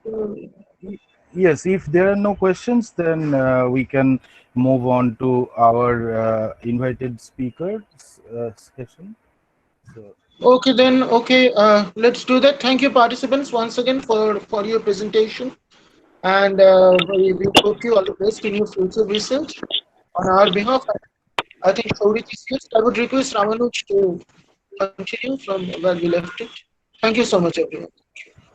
Thank you. thank you so much, Dr. Chatterjee. We just finished our business session, the 6th business session, where 5 paper presenters presented their ideas. I thank them all. It is now time to welcome. It is actually my pleasure, great pleasure to welcome Dr. Sourit Bhattacharya and introduce Dr. Bhattacharya to you. He is lecturer in postcolonial studies at the School of Critical Studies at University of Glasgow. We will start with his lecture soon, and he will be talking on hunger, food movement, and modernist Bengali poetry. Dr. Bhattacharya, Right, thank you so right. much Can for you? being here. Right. Thank you so Yes, much. Thank you. Can you hear me? audible and yes, audible and visible both perfectly. That's great. Thank you. So thank you so much, Dr. Konar, for the kind invitation. And I would also like to thank PostScriptum and Sarat Centenary College for organizing and taking this initiative. Um, just also wanted to add that my apologies that I have not been here sort of in person for over the last couple of days. It has been intensely busy kind of a period in the UK because the term has just started. We are into the second week and it's horrible right now with the amount of work that is being done. So I plan to, of course, as I can see that these things are being recorded, I plan to go and see some of these very interesting sort of topics, and many of them also falling into my direct interest, like sort of immediate interest zones. So of course, at a more peaceful sort of period, I'd probably that is what I'm looking forward to. Maybe I'm looking forward to winter vacation too early. So so just to go to my topic. So what I plan to do is to also show you some slides that I have made, and these are not many, I can promise you, but this will definitely help us go through some of the theoretical framework and ideas that I have planned for this talk. So let me find out.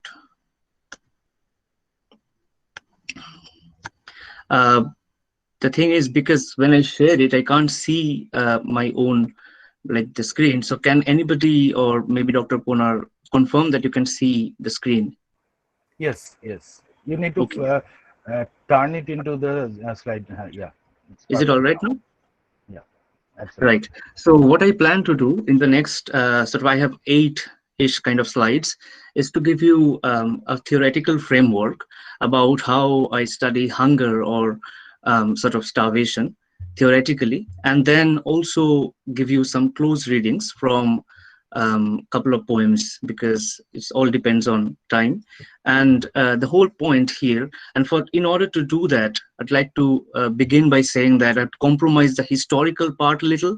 I might not be talking a lot about modernism or modernist Bengali poetry and food movement, both of them widely here, because they will need more time, precisely because we do not have available theoretical models to talk about hunger in poetry. So I have to set that model up first as through my readings, and this is pretty much what I'm working on right now. So these are not conclusions, these are mostly findings and interests. So I'm going to be looking forward to your comments and observations. And then in the first part, the theoretical model, and then the second part, the poetry, right? So I'll move on with the first one. So this is something that I wanted to straight away share with you. How does poetry make sense or make meaning? How do we attend to the question of language and form? So in order for me to talk about the relationship between hunger and poetry, it's very important that I set up how poetry actually makes meaning, right, or makes sense. So this is from Terry Eagleton's book, How to Read a Poem. And I'd not like to read out entirely. Let me just read out the green bold parts. As you can see, it is significant that if you broach the question of form with students of literature, some of them think that you are talking simply about meter. Within quotes, paying attention to form in their eyes means saying whether the poem is written in iambic pentameters or whether it rhymes. Literary form obviously includes such things, but saying what the poem means and then tagging on a couple of sentences about his meter and rhyme, or rhyme, sorry, scheme is not exactly engaging with the question of form. Most students faced with a novel or poem spontaneously come up with what is commonly known as content analysis. Very clearly, this is page 2. So very clearly in the very beginning of his book, Eagleton makes sure that we're not talking about the structure of the poem, meter, rhyme, versification, prosody, and rhetoric, right? We're talking about here how a poem, beyond these technical details, makes meaning. And this is something that it goes on in another section of the introduction. Look at the second part. So the second quote here. So here he talks about F. Levy's and I.A. Richards, etc. Many of these sort of critics might be something you are familiar with already through your knowledge of literary criticism, right? So again, the bold part in green. All of these critics, along with others that I have mentioned, were deeply responsive to social history in however nostalgic or idealist a fashion. Yet all of them, to adopt a phrase of Frederick Jamison's, felt at the same time, and I quote, obligation to come to terms with the shape of the individual sentences themselves, unquote. So consider how Eagleton is telling us not only to consider the technical subtleties of a poem or the technical composition of a poem, but also how a poem, through its sentences, look how Frederick Jamison here mentions that are almost our obligation, be it social or aesthetic, our obligation to come to terms with the shape of the individual sentences themselves, something we don't always remember when we read poetry. And that's precisely where I agree with Eagleton when he says that it turns out to be content analysis. If content was something that poems or poets were interested in, they would have written something in prose form, or maybe like journalism, right? Why would they choose to write poetry, especially about a social crisis, and then, let's say, deploy the social crisis in a strategic manner, right? A poem is not a novel. We need to remember these things. It is not only because a poem has iambic pentameters or versification, a poem has something else, right? A poem is taught or is understood to be read slowly or to be attentive. It demands attention to its language and to its form. And the form hides, to some extent, the social crisis. Or maybe, as I said, in using a military word, deploys the social crisis here. Now, this is precisely something that I want you to go, that I want you to check with what, please. Yeah, this is what Adorno writes. Okay, and this is from his essay on lyric poetry and society. This is from Notes to Literature. Now, consider what Adorno says about lyric poetry and the relationship of poetry with social crisis. You experience lyric poetry as something opposed to society, something wholly individual. Your feelings insist that it remains so, that lyric expression, having escaped from the weight of material experience, evoke the image of a life free from the question of reading practices, of utility, of the relentless pressures of self-preservation. This demand, the demand that the lyric word be virginal, is itself social in nature. It implies a protest against the social situation that every individual experiences as hostile, alien, cold, oppressive, and the situation is imprinted in reverse on the poetic work. The more heavily a situation weighs upon it, the more firmly the work resists it by refusing to submit to anything heteronomous and constituting it itself solely in accordance with its own laws. See how Adorno is telling us to see that the very demand that we sometimes set upon ourselves from a lyric, that it shouldn't talk about social crisis. When it talks about social crisis, it probably becomes something else or something other than a lyric, is itself a social situation, is itself suggestive of the fact that we have a particular, that we go through a particular situation. We go through a situation where we are alienated, and the world appears to be as separate of ourselves, as independent of ourselves. The question of individualization, right? The world appears as hostile, alien, and this is where we think we always plan, or this is what Adorno thinks. We tend to find particular form in lyric poetry which will be devoid of, let's say, the social crisis. But it doesn't. I mean, like, what Adorno does here is not the fact that lyric poetry has social crisis in it, but also to remind us that by choosing to write a lyric and by allowing ourselves as readers to ascribe a certain sense of social, certain sense of expectation from the lyric, we are ascribing the social onto the lyric. What he says, the poetic imprint, the imprint in reverse, that is that it refuses to submit to anything heteronomous. So this is something I wanted you to remember as we start, that poetry engages with a particular social crisis, not necessarily only through its language through its technical details, but the form or the genre within which or with which somebody writes poetry, or the kind of molding that somebody gives, is as political or social as the content or the structure of a poem, right? And this is precisely what this particular collection, Crisis and Contemporary Poetry, published in 2011, wants us to think about. That look at what they write. It is here that the crisis of poetry should be seen more in the sense of the Greek kreniin, as turning point, separation and judgment. Only through the constant repositioning of itself in relation to the forces that surround it can poetry continue to justify its own existence. Look at the sentence here, repositioning of itself in relation to the forces that surround it. So just to remind you again what we're going through, that social crisis, if somebody chooses to write social crisis into literature or into the, let's say, written form, journalism takes it in a different way, from a novel, from a poem, from a play.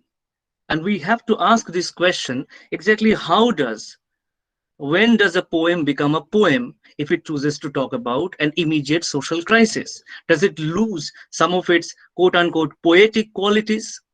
If so, what is our expectation of a poem which is about to talk about social crisis? Are we actually, in saying that the poem is a failure, ascribing some particular class and gender-oriented expectations of a poem? Something to think about here, right? So with that in mind, I move on to the second part of our situation. We're not talking about modernist poetry, right? We're talking about modernist, post-colonial or late colonial modernist poetry. So I thought it is important here to give you an understanding about what is post-colonial or decolonizing about sort of, let's say, Bengali poetry. So this is from another important thinker in post-colonial poetry and post-colonial studies, Jahan Ramazani. So his chapter on poetry and decolonization in the book Transnational Poetics, he writes, in brief, poets from decolonizing nations and from the hurt of empire seek verbal and formal correlatives for the sudden unraveling of empire and the volcanic emergence of new nations, both rejoicing in the global unbinding that is decolonization and skeptically asking whether political independence affords a true break with the past, or more of the same under the new national levels. New national levels, Walcott, Brathwaite, Goodison, and Oakwood vigorously rename and reclaim, satirize, and chastise in ways that suggest fresh possibilities beyond the stale entrenchment and internalized colonialism of the native bourgeoisie. See here, and it's important for us to remember here that, and especially for the kind of period that I'm focusing here, is the 1940s. And I'm sure, like, even I've seen many of you even talking about the famine, and especially through your titles of your papers, famine. And before me, somebody was talking about IPTA, right? And the kind of transitions, the dialogues, the aesthetic rupture and the impatience in poets and artists in the 40s and 50s, you would know that this is a particular time period which is marked socially, politically, and aesthetically by turbulence. So Tanika Sharkar and Shekhar Bandyopadhyay, they named their collection Calcutta 1940s a stormy decade, right? It's stormy. Look at the thing, 1939, the Second World War, followed by that 1942, the Quit India movement, and Calcutta becomes the heart of it. Then 1943, the famine ravages through. 44, 45, the Tevaga movement comes out. 45, 46, again, the Navy sort of the naval mutiny goes on, and then the riot followed by that partition, independent. It's a turbulent decade, right? And if it is a decade like that where you are sort of going through every day, you're going to work seeing that people are actually dying on the street, what would the aesthetic, what would the consciousness be like, and how would that consciousness be transferred to poetry? Here, a famine, if I'm talking about a famine or a food movement, they are not abrupt creations. They are part of a series of turbulent or sort of historical tragedies, or rather, let's say, colonial and imperialistic tragedies. They were part of that. In many cases, as social scientists, especially economists and historians, have showed that these famines and these this kind of, let's say, the tragedies were manufactured, or rather, let's say, were direct consequences of the historical crisis preceding it, be it the Second World War, or be it the agrarian crisis before it. So in that sense, we can think about how poets, artists, especially thinkers, let's say, philosophers, thinkers, they were trying to understand the immense rupture that the age has already given to them, one after another through those catastrophic events, the immense rupture, how to hold that rupture, and how to think about decolonization as something hopeful, which it, of course, wasn't clearly so for many of them, right? So 1947's independence would be followed by a huge India-wide food crisis, and then number of food movements that not go look like. The plan is not to write a linear historical sort of a history based on events, right? The plan is to give you an understanding that if it is the decade of crisis and catastrophe, then it is also, it comes to the poets to think about, especially for literary writers, to think about how an alternative future can be imagined. And then when in the next decade or so, that alternative future becomes sort of sterile, becomes sort of deeply hurtful, that is when you start thinking of disillusioning. That's when you start thinking, okay, decolonization was not the end of it. It's just the beginning of it, right? To imagine that kind of an equitable future. So this is exactly what I found Rukmini Vaya Nair in her book Poetry in a Time of Terror. She was talking about that, see, this is what literature does. By engendering multiple languages, genres, and discourses that ensure a stubbornly indelible space for interpretive license, literature teaches us, again and again, generation by generation, to delight in our imaginative capabilities and thereby eschew self-hatred and despair. This is the function that is performed by all poetry, ranging from mothers' lullabies across cultures, to the most arcane prose poetry by James Joyce, John Ashbery, etc., to mystic supplications, by replicating, quite literally, the reassurance of the primal thudding heartbeat, those tranquilizing womb sounds cunningly replicated in wartime drum beats. Poems prevent severe species malfunction. This is exactly what sort of, Vaya Nair sort of asks us to think about poetry, that it, rather than thinking about that a thing such as terror or an act of terrorism is entirely about a sociological, military, governmental, or political aspect, we need to think about what role does the imaginative, literary, and the aesthetic and the poetic aspects play here, that they remind us again and again that it is through poetry that Darwish, James Joyce, or sort of Rumi can be brought together on across temporalities and specialities onto the same page, because because through their poetry they're trying to tell us, as Ramazani says above, both the immediate harshness of life and also toward a future which can be better, right? Which can be better, which can prevent us from severe species malfunction. So here, from there, so first that we have pick up an understanding of how poetry makes meaning through social crisis and poetic form, to an understanding of decolonization, the pressures on form, we move to more specific understanding of hunger and empire, right? And its link with modernism. Once we do that, we'll move on to the second part of poet close readings. See how what is, as I said in the second part already, that 1940s Bengal and India was a terrible time, right, to be in. Terrible, I choose the word knowing that it has the terror in it, reminding us also of the sublime part of it, and also about the immediate catastrophic conjunctures, right? So if somebody is going through this kind of an ambiguity of time, that ambiguity of time is not, as I said, abrupt. It has a history of it.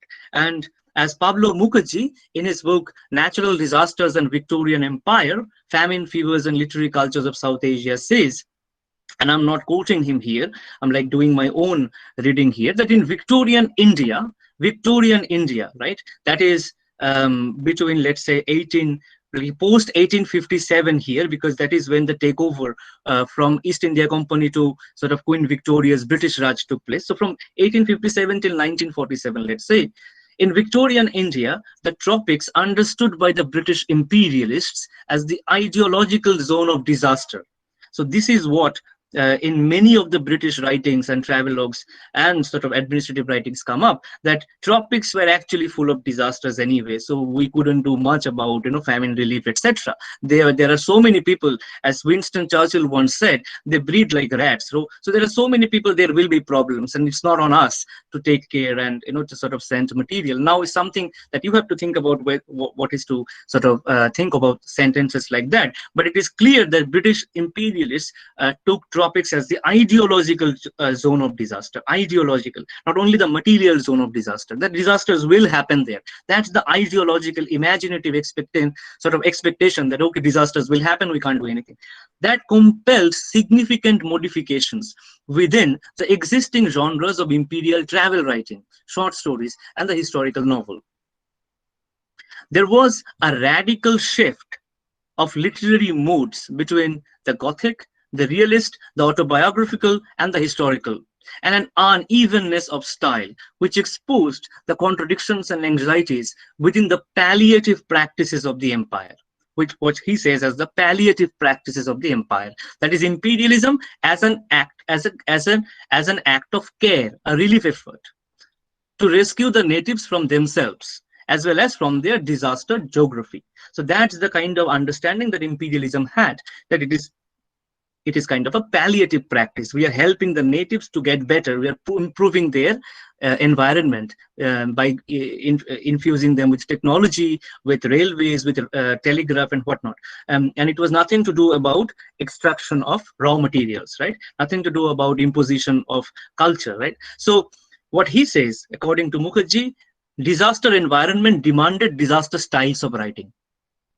That's the clinch word that I'm taking from here, that if you take it now from here to what I was discussing a little before about the 1940s being a disastered geography or a catastrophic conjuncture or a stormy decade, you would also know that if you are going through a stormy decade such as today's, right, we are going through a pandemic, then literary forms and literary style cannot be the same as it is in a more peaceful time period.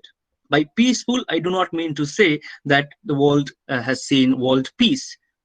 If there is peace in one place, there will be something else, such as a war in another place. But people who are writing from a relatively quieter social and historical condition would write in a different way it is my argument, as I draw from Mukherjee and others, in a different way from those who are writing from within the disaster environment, or rather within the stormy jacket. How does one write poetry when somebody is, when he goes out or she goes out and do something sort of maybe like shopping and see people are dying on the street because they do not have food, and in numbers. We're not talking about naturalizing homelessness and beggars. We're talking about people dying in numbers on the street. So this is something I want you to think about, that how difficult, how challenging a task it was for thinkers and writers and poets. And somewhere down the line, modernism itself in Bengali poetry, which we'll show right after this particular slide, was actually, to me, a response. Modernist writing styles were a response in this, to be within this catastrophic conjuncture, a response to the kind of society and the social situation that they were in. If we remember Adorno, then the form that modernist poetry took, be it such as individualism, lyricism, etc., were a response, were a protest to some extent, not to hide from the social situation, but to, let's say, implement or deploy, as I said, those those situational circumstances strategically into the sort of structure, language, and form of the poem. Now, here are two quotes from people who are working on hunger and modernism. So let me just quickly go through them. The Art of Hunger. This is Alice Moody in the book called The Art of Hunger. The Art of Hunger is best understood as a fundamentally modernist trope, in the sense that in its dramatization of aesthetic autonomy, it stages the crisis of one of modernism's signature aesthetic positions. Modernism's association with autonomy has been one of its most controversial characteristics, often fueling attacks on the writing of this period and on its heirs. So, in a sense, what for Alice Moody, as you can also see from the title of her book, aesthetic autonomy is something which is consequent of hunger, which is a result of sort of starvation. And she uses things such as self-starvation, disembodied nature. She goes through writings of Coetzee, James Coetzee, the South African novelist, and Samuel Beckett, and a number of other writers, to find out how their sort of social situation, or the kind of social situation that is prevalent in the country or in the spatial location they're writing from, those are sort of compelling a kind of aesthetic autonomy of form. As if modernism is about aesthetic autonomy, then modernism seems to be born as or within from this kind of starving social situation. And it would not be entirely wrong to think about it in this way. If you think about the poetry that we associate with modernism, especially, or the novels especially, when did it happen, right? If according to Virginia Woolf, D.H. Lawrence, or a number of other, and if we just go on or with our literary history books, that it happened somewhere in the early 20th century, and mostly during the First World War or in the interwar period, right? So in that particular situation, modernism came, and it is not anything new that I'm saying. Modernism was a response to the World War, because the World War did change the way people thought about people, right? That brotherhood, life, border, sovereignty, death, 5-year-long war, where every World War is essentially European war, right? So every European country, a major European country, suddenly shows that they're not friends any longer, right? So this kind of high imperialism and the follow-up of it in the war had demanded different kind of sort of poetic form or literary form. Now, if we just sort of push it further and bring it to the colonial territory, which is going through a much more wide or a wider understanding, not only about hunger or war, but also about colonialism, that they're looking for independence. It's an even more turbulent territory to me. So if most of these writers here in the Bengali context, be it in the Kolol era or in the post-1930s scenario, be it Buddhadev Bose or be it Sudhindranath or be it Somar Sen and others, who are writing, who are often told that they're drawing from T.S. Eliot and the kind of European modernists, then you have to also understand that as much as they're responding like Eliot and others to the kind of war-like situation or the catastrophic situation, they're also based in Bengal or in India, which is colonized, right? The additional pressures that they go through, the death of everybody outside of, sort of lying down on the street, these kind of pressures demand even further changes within form. And as I'm not going to be reading out what Timothy Winston here says, is that we have to think about the totality of it all, that these poets were trying, these poets or these novelists, if they're staying away, look at how many poems have been written about, let's say, the pandemic, right? How many of them have you come across as a sort of in the long form, let's say novels, etc.? Not much, not many. Maybe we are still not out of it. Maybe we need the kind of an artistic distance to even write meaningfully about it. But the point being, even if they're not writing, that absence of writing, that sort of, or the change of writing, where you see in poetry, the pandemic doesn't appear, COVID-19 doesn't appear, could itself be read obliquely, that their non-appearance is also a pressure that a writer is going through on a daily basis in a particular colonized territory, going through a catastrophic conjuncture. As I say continuously, the term catastrophic conjuncture, it's not an event, it's a series of events happening where somebody is located. Here, I'd move on. Already I've anticipated what I've spoken about the modernist Bengali poetry, right? So I'd move on very quickly here, that I'm talking about modernist here, as I have put in quotes, the Colonial era, right? The post-Rabindranath Tagore. By post-Rabindranath Tagore, I mean the clear sort of response or the deviation, or let's say the more active distance making from more of a romantic strain of writing within Rabindranath Tagore, right? And from there, we also see the building of modernist sort of magazine-based communities, little magazine-based communities, Porichoy, Pragoti, and a number of Kobita, a number of sort of little magazines where we see that poets are being published, poetry is becoming professionalized. The huge amount of pressure or influence that Rabindranath has or had in Bengali poetry or Bengali literature is slowly moving on from there. It's not, of course, many of the poets would write in response to, or ask them that they are not following Rabindranath. Rabindranath has actually seized everything. Many of them would come back and say how much influence they were by Rabindranath. The point was not that whether we have to find that, okay, they were moving away from Rabindranath. The point is that it was a new literary movement that had to base itself from a social condition that, according to them, Rabindranath or his poetry did not have the sensibility or the technical structure or subtlety to hold. So that's the kind of response we are seeing. And if this response is coming in the 1920s, in the post-First World War era, in the post-Second World War, or sorry, in the post-Second World War and the kind of 40s situation, things are becoming even more radical. Right?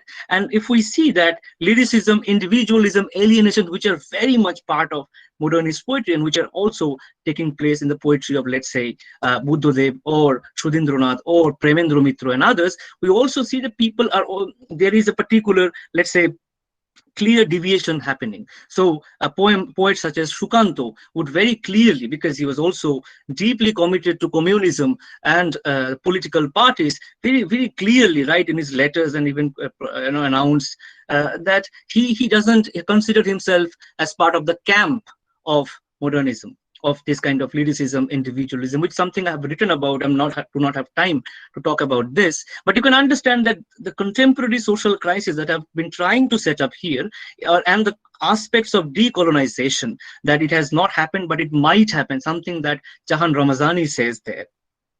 And the kind of the contemporary situation of hunger, riot, food movement, ask to me from poetry a response that is as much the hallmark of its time as to tell us that we probably, as to follow Adorno, we probably sometimes expect something from certain forms, which if it doesn't perform, if they do not perform, we consign failure or structural weaknesses, things like that, to this kind of literary forms. It probably asks us to think differently about how to read poetry or to appreciate critically literary forms that are coming out from within a catastrophic conjuncture. So let me now move on to this poem. I know that I'm already half an hour past, so I just need another 10-15 minutes or so, and then I'll wrap up. So this is Shukanto, and I'm very much sure that many of you already know this poem well enough. It's called O Mohajibon, and I do not have time to introduce Shukanto and others. I'm sure, like, if somebody asks, probably do that during the Q&A if you have a question. So Shukanto is writing this poem. Shukanto, it's important, as I said, that Shukanto was part of the communist literary and political movement. He worked tirelessly during the famine days to sort of provide ration, and we'll be talking about that, right? There is a poem called Robindranather Proti to Robindranath, where he says that how his life, how he is like 18, 19 years old, when you'd be thinking about something else, or he's actually spending his time standing in the queues for ration.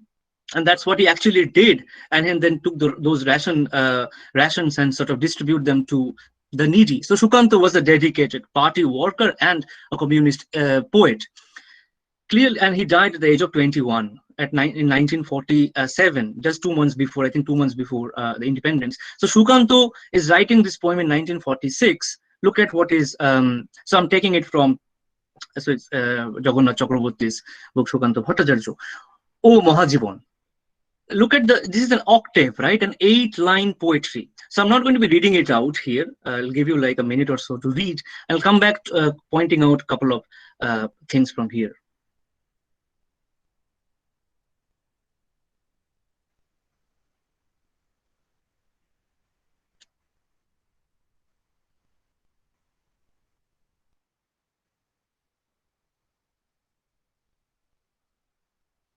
Right.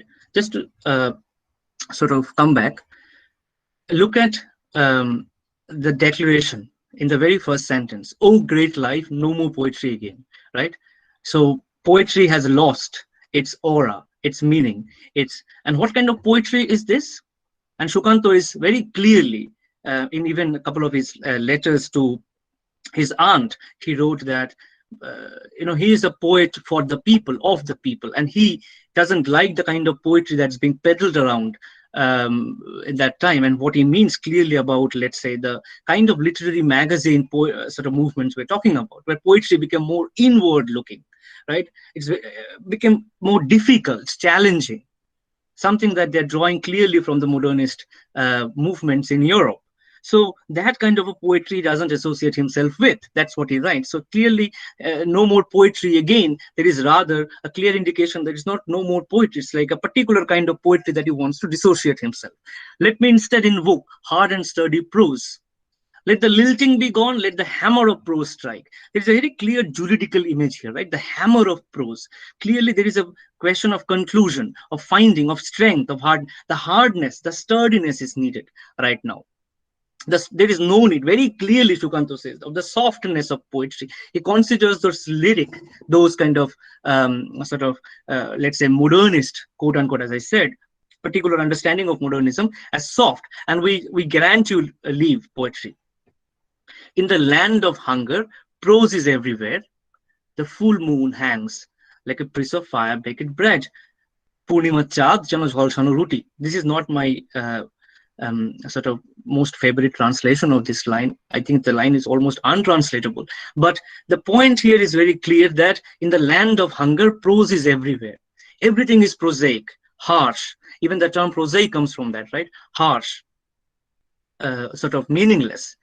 And even it seems to people who are actually going through that hunger that they wish they see the beautiful moon, the moon that in the post Rabindranath Tagore kind of writing has become, is associated increasingly with romance, love, beauty, actually looks like a piece of fire baked bread, ruti, for people who are going through that sense of hunger. Clearly, there is a class-oriented concept here, right? If Moon had a very clear class-oriented concept for Rabindranath and others, and the romantic strain of writing, clearly for Shukanto and writers in the 40s going through that catastrophic conjuncture, even the very ascription of moon to a bread, there is not only a shift in imagery, it is a clear shift in class. It is a clear shift in access for people who are going through, daily sort of be it sort of daily travails, be it hunger, be it malnutrition, be it sort of disaster, flood or earthquake, for them, the moon doesn't look like something to be bandied about, to be very, very sort of appreciative about. It's just like another piece, another object. This is something that is absolutely revolutionary in its form, because clearly there is a shift taking place. Look at also what I wanted you to remember here is, look at the form, right? It's I'm not talking about only the octave part, which was clearly taken from the sonnet. The sestet, the 6 lines are absent here, and it's absolutely new and this is also something that very clearly gives birth to the kind of modernism we're talking about. 8-line poems. It's very clearly, it's a lyric, right? An 8-line poem, and people can even sing a song out of it. So that part is clear. But look at the use of, and I'm using the English translation, but just for making sure that people understand. Look at even, I think Jagannath Chakraborty has retained some of this sense, that look at the alliteration being used. Soft lilting of words, their jingling begone, the stiff hammer of prose strike close. The first one was lilting, jingling, making sure that there is a sense of softness of poetry. And then look at the second stage, hammer of prose strike close. This kind of, I mean, like, what I'm trying to do here is to remind you that poetry is as much about this kind of iambic pentameter and rhythm and rhyme as about the choosing of words and the sense that it gives.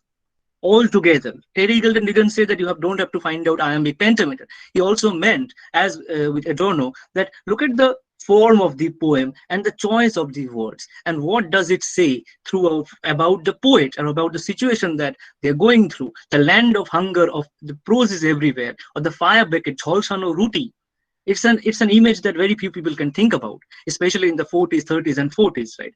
But at the same time, it is an image that is coming out from the real life. So real life is getting into the poem very clearly. I do not have time to do a close reading again here, but I just wanted to make sure that when you do, when you read poetry coming out of this kind of movement or catastrophe, remember to also give find out why exactly is a particular poem written in a particular way, and not like how you are actually accustomed to reading poetry, right? So because this poem has been so widely read in school, sometimes we have lost, or the poem has lost to us its sort of immediate and strong appeal.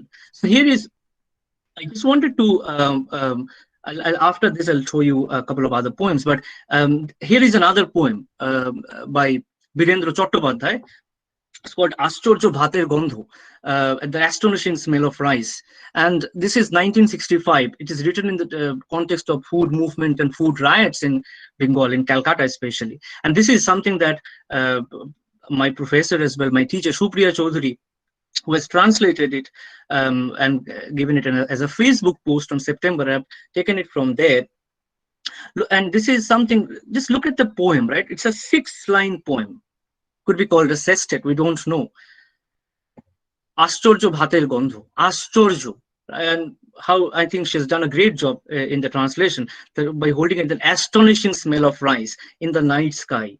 It seems that some look at the sentence. It seems that some still cook rice, still serve it, still eat it.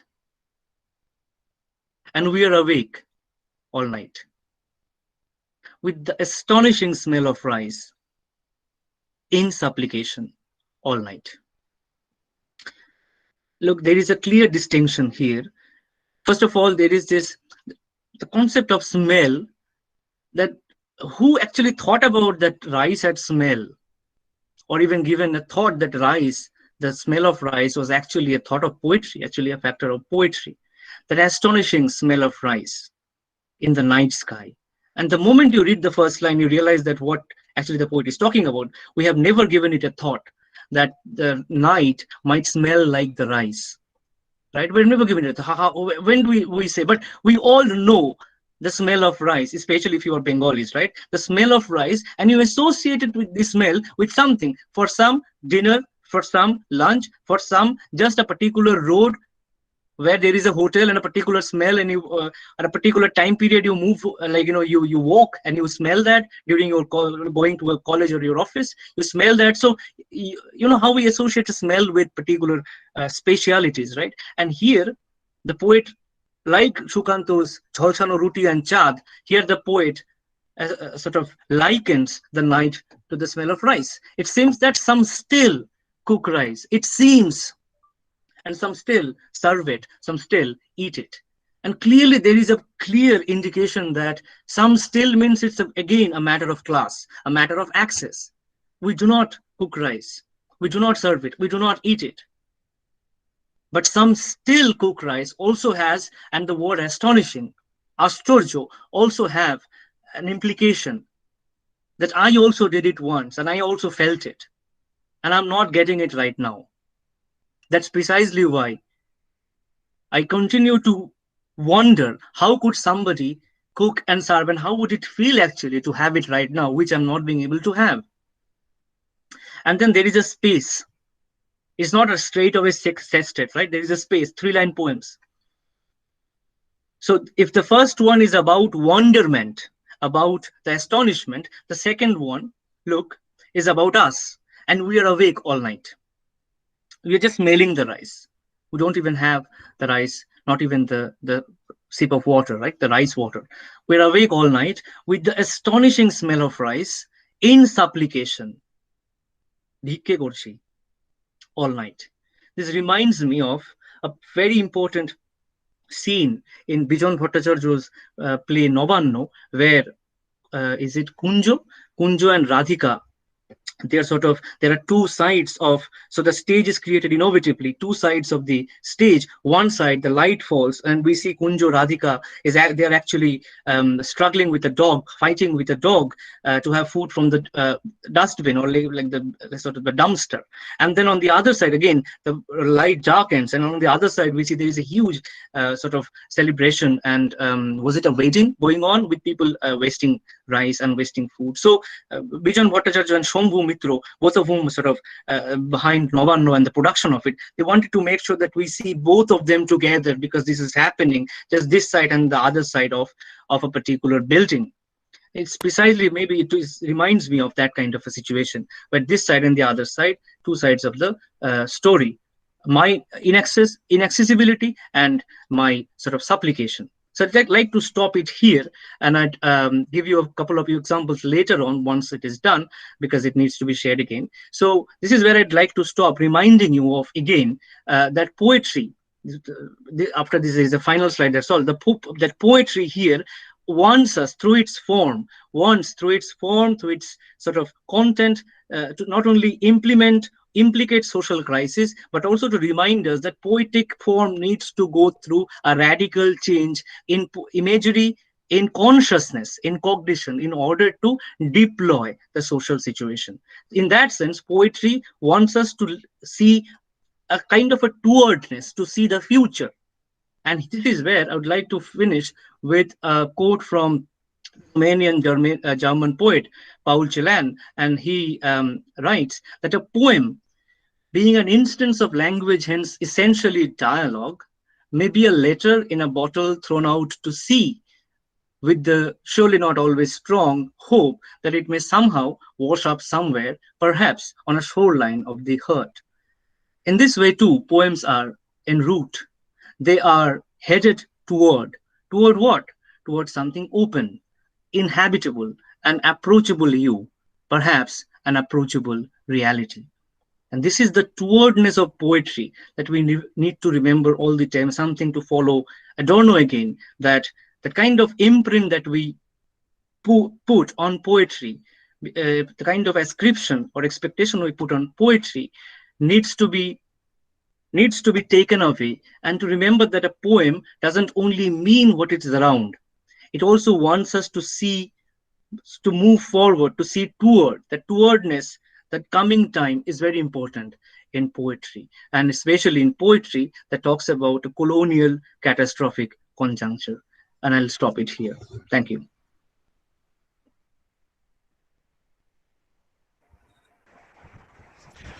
Thank you so much, Dr. Bhattacharya. This was brilliant. You were talking about the transformation of social realities through aesthetic feelings, or in other way, how aesthetic feelings are being moderated by social realities. brilliant talk, and I believe there are so many young researchers, even postgrad students are here who would like to interact with you. May I now invite Dr. Pinaki Dey, who is a member of the advisory board of our journal, and all of us we know he is an award-winning graphic illustrator and designer. So Pinaki Da, please, if you could turn your mic on and moderate the interactive session. Uh, Hello, Ramanuj. Can you hear me? Yes. Sourit, how are you? I mean, Good to see you, Binagin. yeah, it's good to see you. And, of course, hear you talk. I must tell, it was wonderful. I have heard you earlier as well, talking on this. This is, of course, your core area and all that. But I'm very happy because you touched on the more what I call the ideological aspect of reading poetry, which I thought was very important for a lot of people to understand, because we as students of English literature get so much put up with all these fancy things around poetry, the whole teaching aspect, the pedagogical aspect of poetry, that sometimes we forget that the other part, right, it is more important. Now Shorit, I don't know. There are some questions, not much. I'll actually open it to other questions, but there is one by Orijit Chorka. Can I read it out? It's a bit Yeah, of long. course. Yeah. So people still remain hungry throughout our nation, and this pandemic has let all hell break loose. But how do we bring this to light? Because it's all happening silently in the background until a famine-like situation arises. Though right now India as a nation is food surplus and stock of grains is designed to last at least 2 years. So where is the solution? This is of course a very not directly related yet related to what you are talking, and he actually adds to it saying that I understand that the question is a bit out of context as you are connecting it with literature, but we need to face reality from where it originates and ultimately leads to a catastrophe, name it colonial or market oriented. Today, the wound continues to bleed. So, Shorit, your thoughts on this? I know this is practically beyond the scope of the paper, but anyway, I mean, let's take it. Yeah. Yeah, it's as you understand, and as probably the poster also understood, it's a long question, and a lot of thoughts are into this. But I think if I'm understanding the question correctly, is that, and I think it's a crucial question in that sense, if I'm understanding it correctly, is that when there is a famine, or there is an earthquake, we are going through them and we see them, and that is precisely there is a clear sort of impact of the outside catastrophe onto writing. But if there is something we can't see, how do we write about it, right? So in that particular scenario, I would rather say that it's very challenging, as long as let's say malnutrition or starvation or the farmer suicides, we are not seeing any of these, right? And that's precisely why the challenges of writing come in, that we do not see a lot of so-called noted writers from India. By so-called noted, I mean those who are more visible in the spectrum. And Pinaki, you would probably know it much more, that because of your association through the print form as well, that how many times do we see, we are not talking about social issues. Of course, literature does talk about social issues, but about particular events, those or particular moments or feelings which are so everyday and so ubiquitous that they do not deserve, or maybe that people don't know how to actually formalize it. By formalize, I mean aesthetically formalize it. I mean, what is there in a novel about a farmer's suicide, right? Or often it would turn into a melodramatic form. How many movies, it has been there for the last 3 years, how many films have actually taken up this particular topic from within, let's say, Bollywood? Not, I mean, like, this is something I want to ask as a counter question, precisely because not that a few, you can name a few, but the point is, here is a particular tragedy that is to many, not given or not to be given a more sort of searing or a more effective form within the more conventional genres, let's say poetry, or let's say, I'm not talking about theater or documentary, which are understood as more like political by their genres, right? I'm talking about, let's say, lyric poetry about farmer suicide. And if we follow Adorno, then there should be, right? So in the same way, I've seen that, let's say, Gulzar or even Tapsi Panu, they have written poetry about the migrant crisis and the pandemic. The problem here, if to Orijit's question, my now rather quick response would be, the problem, Orijit's, to me, is that because we cannot see the virus, we cannot see the pandemic, what we can see are the consequences of the pandemic, such as the migrant crisis being one. People will write about the consequences or the effect more than they will write about the origin or the cause, right? Because we do not know and I'm not very sure if it's any meaningful writing about a virus. So in a poem, of course, you can always make fun of it or even satirize, but the problem is more about the governmental failures in order to contain it. Right? So the aesthetic will be, to me, will be turned to the failures or to the crisis that people have to go through because of that. So that's my understanding, that it will, of course, find this, but I think we are not always looking for this or looking at the right places where these things are being published. We are looking for if the notable bodies are actually talking about them, and the notable bodies have their own corporate agendas as well. We have to think about that. Absolutely right. In fact, I must tell you, you're right about film as well, because film should have been more vocal about it, right? I know Marathi cinema, for example. I had seen a film called Garib Chapos, which was actually one of the, but it didn't actually release the way it should have. And I dare say how many people would have gone there, to really see that and celebrate that until it is turned into an academic paper. So our whole stand is, somehow related to academic reference. But one thing, Sourit, which I actually always wanted to question you, but I never got chance in any of your talks, and I want to talk about it today, is because of my interest in the visual, right? And I am very interested, and I'm actually deeply interested in Chitta Prasad, Joinal Abidin, and also I think in the photographs of Sunil Jana, for example. Remember Sunil Jana's photographs? I think it was in People's War, if I'm not wrong. They published those. That was, of course, against the reaction to the Statesman photo and the Amrita Bajar photos that was published. So, how much do you think this very idea of the visual, right, influenced the poetry of the times? Because, the concrete images or the imagery, do you think there is any references? One thing I remember, of course, Chitta Prasad's, Hungry Bengal, of course, the work that he did, that mentions poetry as a kind of influence. But did it happen the other way around? That's a great question, Peter. And I think to me right now, I do not have a ready-made answer whether the other thing happened so clearly as the first one. But clearly, as you would know, that the changes in painting, the style of it, was a direct consequence of the famine, right? I mean, the way Chitta Prasad was sort of inking those, and then Abidin and others, not necessarily Abidin or let's say Sunil Jana or sort of Chitta Prasad would know each other. I'm not talking about poetry and painting and photography differently. I'm talking about the visual here.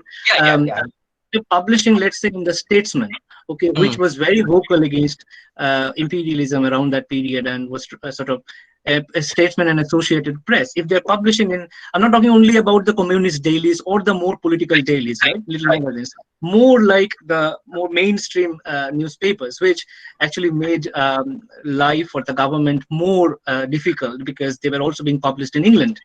Now, what happened is, clearly, I can see here, my studies show that, there wouldn't be any Chitta Prasad for us if there wasn't the famine in that situation. It probably is a more bold sentence to put, but Chitta Prasad was an absolutely committed communist political not only political, like poetic thinker and journalist, right? He was mainly a journalist and then turned into sort of painting. So that kind of commitment wanted a different kind of form, right? I mean, this part we are both pretty much sort of on the same stage. Now the thing, and then Premendra Mitro or Vishnu De or Shukanto, they and even the novelists around that time period, be it Vibhuti Bhushan or Bhavani Bhattacharya, they're all drawing imagery that are essentially coming out in the newspapers because that is their primary source. So we see that in the poetic and in the novelistic genre, we see that there is a direct influence from the journalistic presentations of art and the written word. But whether the journalistic is drawing from the poetic is something that I would also like to sort of believe, because precisely because, first of all, for a more abstract gesture that forms do not remain independent and self-sufficient in a period of crisis, they kind of influence each other.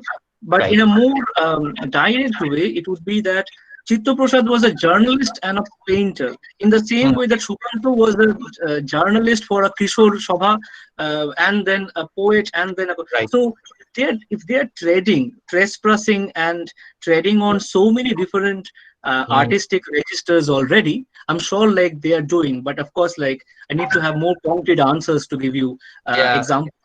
Yeah, I remember those, because I was working on those in a completely different context. I think I think Ian Stephens, if I'm not wrong, I'm just probably wrong. The Statesman, I think they were by Ian Stephens. Yeah, so I'm just forgetting that. Also, another question before there is another, there are two more questions which I will ask. I know you must be short of time as well. But one thing I also, wonder is that, the presence of almost the absence of Bengali poets, women poets, sorry, for example, of course you have photograph. I remember one photographer, Freda Bedi. I think she was from Lahore, if I'm not wrong. She came and she walked, and there are some other Bengali photographers as well, but not too many Bengali women poets that I know of. I remember there is one thing I walked on, again for a different reason, the Mohila Attorokha Shamitiri, the Mars, which were actually working with IPTA in a way, if I'm not wrong. I may be wrong, sorry, because it's not purely my territory, but I'm just remembering. But what do you think? What is your take on that? I mean, I'm not going for a very gendered thing, but still I thought that it was very unique, right? Yes, you are right on this. And now, see, my point here is that I'm going to be starting a project from May onward about the literary and cultural works that came out in the wake of the famine. So I'll have, as I said, more concrete answers as I'm just going through.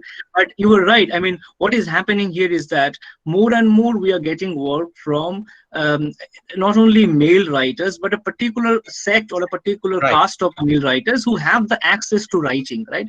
Now, the point to me again is not that whether this we have writings across caste and gender. The point is, I believe that we have. It's just that, number one, this is an area which demands a lot of work, both in Bengali and English, but hasn't had. So we have not been able to sort of bring out in the same way that the partition has, right? The partition writings have been more widely read than, let's say, the famine or other writings. So this is something, so I have like a few names, but I do not want to talk about these writings precisely because these are like short story writers and poets who have either they have been writing in English or who have written mainly like I have not come across the diaries or those sort of poetry magazines. So it's not going to be like a meaningful answer, but to give you an understanding that gendered aspect, especially the aspect of prostitution, especially how women were exploited during the famine, has been read and has been worked by, among others, Margaret Kelleher in UCD, University College Dublin. She has written a book called The Feminization of Famine, and this is where she's doing a comparative study between Irish Great Famine and Bengal famine, and and to understand how women have been. Is it there? I mean, this is there already, 1997 book, and this is not through a new edition. So she has already done this study, but as you understand, she was doing only like a very few representation of women rather than women writers or women. So maybe she's doing Bhavani Bhattacharya's representation of women, or maybe Ashani Shantite, let's say, Mahilader representation. But see, that's the struggle that people have, because the work hasn't been done widely, the basics are missing. You see what I mean? So I think it's more like an archival work that's needed. Yes, an archival work. Then that's what something my next project aims Wonderful. to do. I mean, we look forward to it. I mean, Shorit, I think the more we know about this era, because we are still, grappling with a lot of things that we don't know, right? Okay, there are two more questions. This is by Antara. Antara Mukherjee. Antara is asking, is Dubala Dumutho like campaign, artists for coming forward to battle hunger amidst pandemics, a step towards aesthetic formalization on a personal level? Yeah, I think this is a question that is something to think about, actually. Yeah, I mean, something to think about as well, right? I think, and that's draws from, let's say, Birendra Chattopadhyay's poem Ashtorjo Bhater Gandho. He was himself sort of a political worker and a poet. So I'm just thinking, like, if, let's say, Anganwadi or NGO workers or government cadres, they are working to supply food and find out the situation where food is not being I mean, I know of a few stories about my hometown, that where people have, like, migrant workers returned and they didn't have any job, and there was an increasing food crisis situation in certain belts. So what happens when these people write poetry? Would they write like Birendra Chattopadhyay, or would they write like let's say Birendra Mitra, for example? Birendra Mitra, right? Golam Kuddus, I think Dinesh Dash, there were people like Dinesh Dash, Golam Kuddus. Golam Kuddus. So, and sort of Premendra Mitra, right? And Premendra Mitra wrote a poem called, and something that I couldn't read out, but I'm happy if anybody is interested, called Fan. And the first two few lines are, নগরের পথে পথে দেখেছো অদ্ভুত এক জীব, ঠিক মানুষের মতো কিংবা ঠিক নয়, যেন তার ব্যঙ্গ চিত্র বিদ্রুপ বিকৃত, তবু তারা নড়ে চড়ে কথা বলে আর জঞ্জালের মতো জমে রাস্তায় রাস্তায়, উচ্ছিষ্টের আস্থা কুড়ে বসে বসে ধোকে আর ফ্যান চায়, রক্ত মাংস নয়, নয় কোনো পাথরের মতো ঠান্ডা সবুজ কলিজা, মানুষের সৎ ভাই চায় শুধু fan. Look at the kind of, I mean, I could hardly read it out in English. I haven't done it in English, but the point is the kind of poem that Premendra Mitra is writing about hunger, and then we associate Premendra Mitra with Ghanada.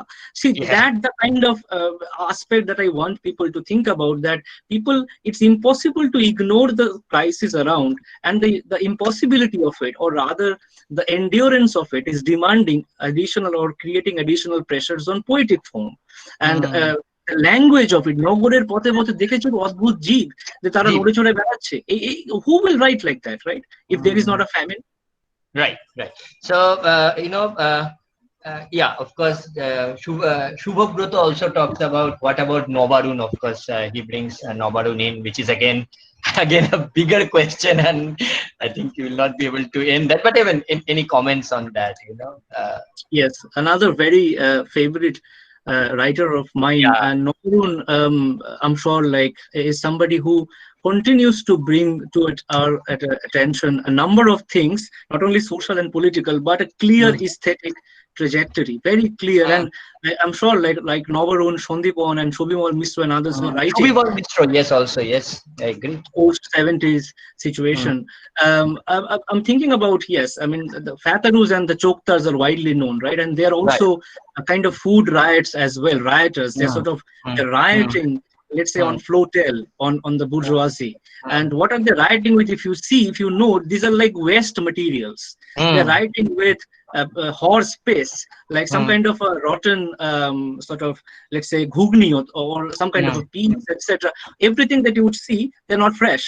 And they found them precisely because these are waste material, dumpster products. That's why it's as if, like, things that we do not associate with beauty, the waste, the non-hygienic, like such as shit, right? And something that we want our body to pass for us to go hygienically in society. The fear of it is that we are disgusted by it, and they are actually attacking with those matters of disgust. So that's something to think about, why Nobarun is actually choosing as the materials, like the weapons, as disgust disgusting waste products, right? So something that food, of course, is a very important aspect in Nobarun's writing, but I want readers and viewers to also think beyond, let's say, the metropolis of Calcutta, and to find out how Tarashankar is, for instance, doing it in Lapur, Birbhum, or maybe like how let's say Deveshla is talking about hunger in Tista, right? I mean, these are things we need to think about, how the situation pedals out outside of the metropolis, where of course people are coming to in search of rice,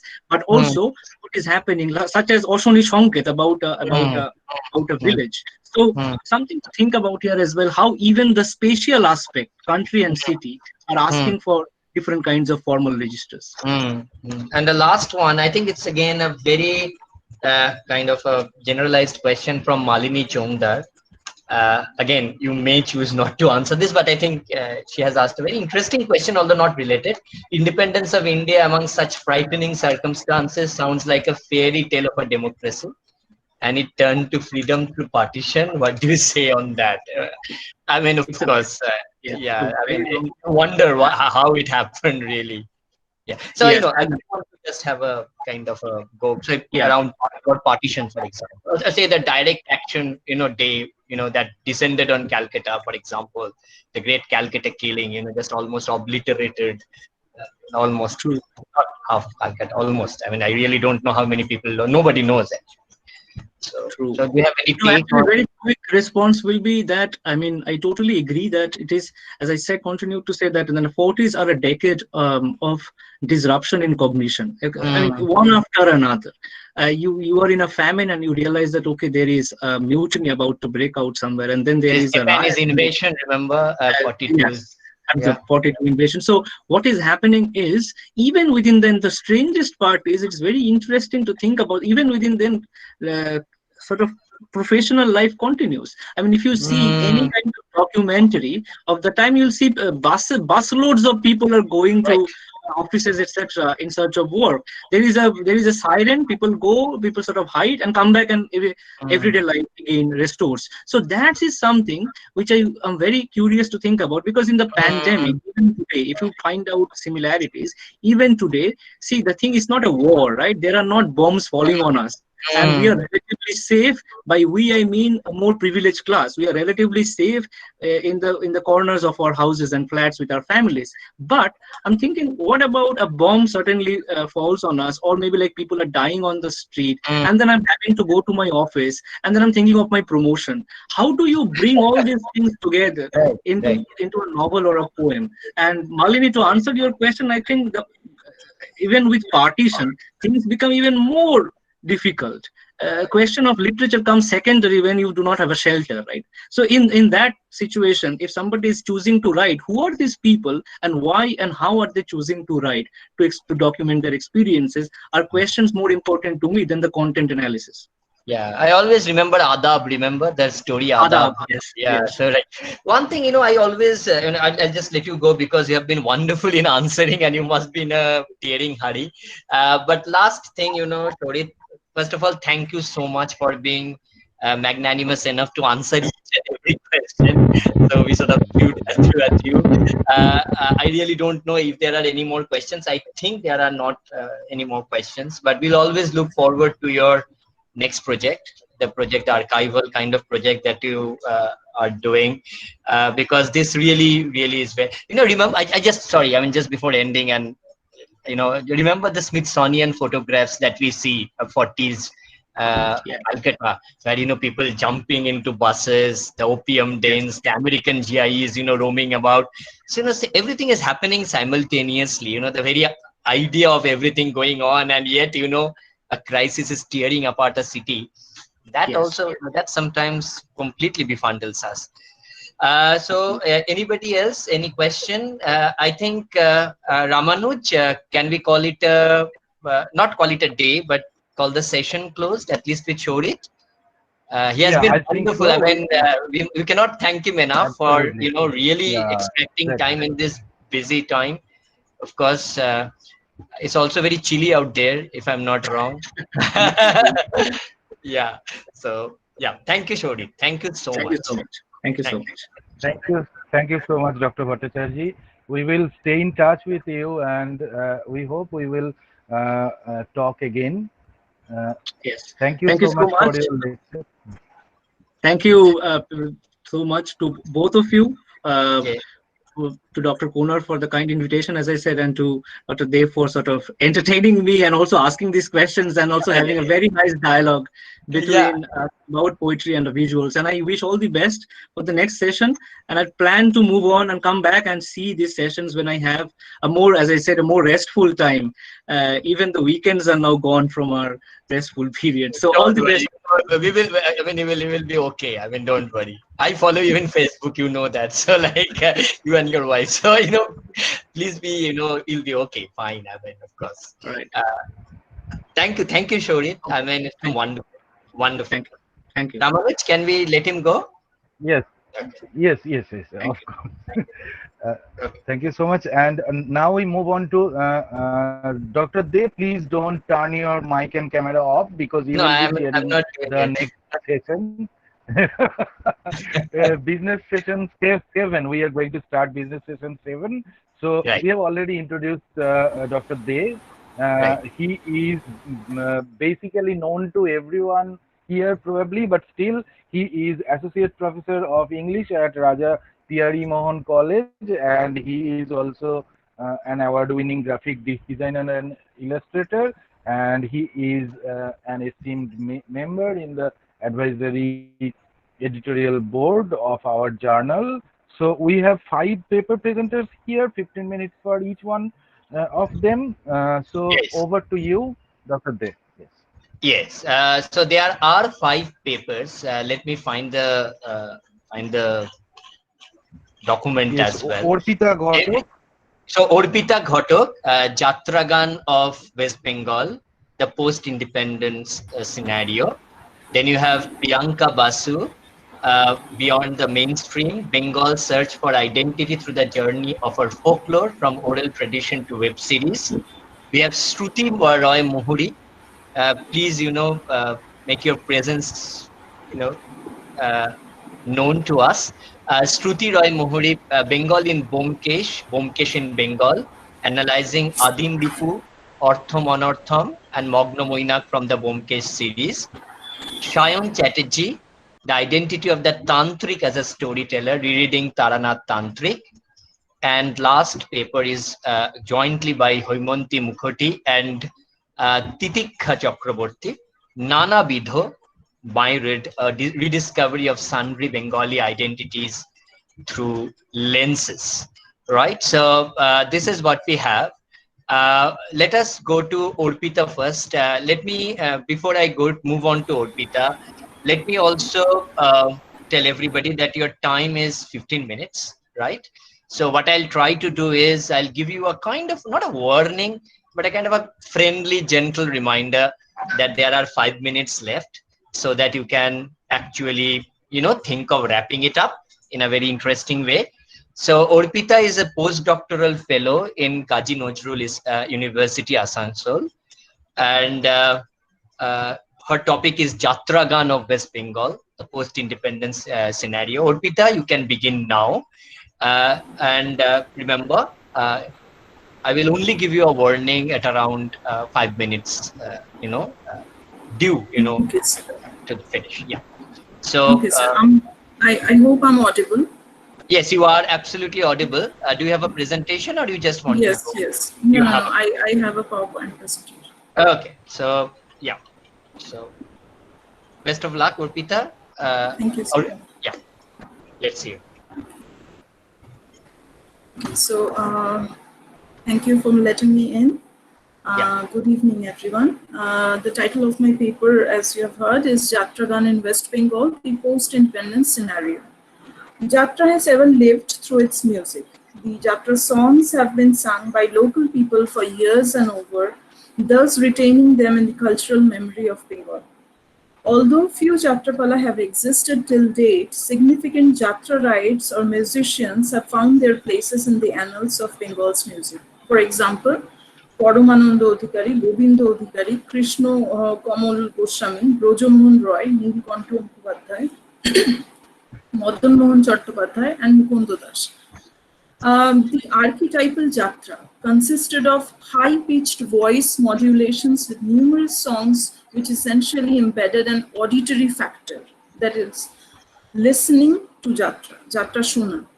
With time, the poetic jatra grew more prosaic and got filled with dialogues and acrobats. Gradually, the to-be-listened jatra turned to be seen. With time, eventually, the professional theatre, the proscenium, with all its proscenium setting and all, deeply affected the innate musicality in jatra. Till today, jatra takes the name of modernity. Urban reformists and critics found a similitude in jatra with as many songs and spectacle reconstructed parallelly to the Victorian melodrama, that is opera. Hence, it received the title opera. Now, I just want to linger on a few musical traditions that have found place in jatra before just jumping into the post-independence period. Bengal had numerous musical traditions which gradually found a place in jatra. Among them, as we know, Leto gan, Bhadu gan, Kobi gan, Kirtan, Kathakatha, they are the most significant ones. But there have been other practices which gradually got obsolete with time. These are the jury singers. The Tukko. Tukko is still prevailed in political processions and all. One begins a line and other follows, giving it a multitude of meanings or amplifying the whole effect. Ekane Gayok, the solo singers, who were the to-be jury Gayoks, the more trained classical singers. Shokhi Dol, as I have a picture of the Shokhi Dol from the 1950s. Bibek. Bibek is a very important and very famous character that have found a place in jatra. It's rooted with a philosophical age, and used to provide a clear indication of a moral conscience among the audience. Niyoti may be called the female version of Vivek. She might be called the good angel or the compassionate veiler. So this picture I have got from Prabhat Kumar Das's book Jatra Songe Bere.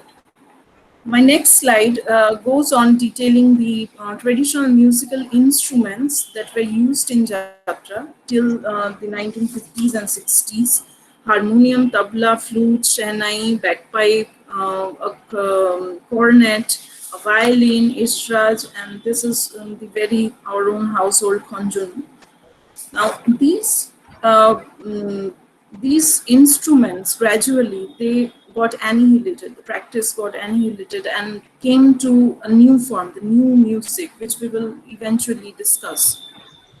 Now, coming to the post-independence scenario, the 1950s and 60s, a major shift occurred in the length of a Jatrapala. Earlier, Jatra used to be, a Jatrapala would be some 12 to 14 hours long, and it got curtailed down to 3 to 4 hours. And in the number of its songs as well, from 40 to 50 good number of songs, it got reduced to 12 and 13.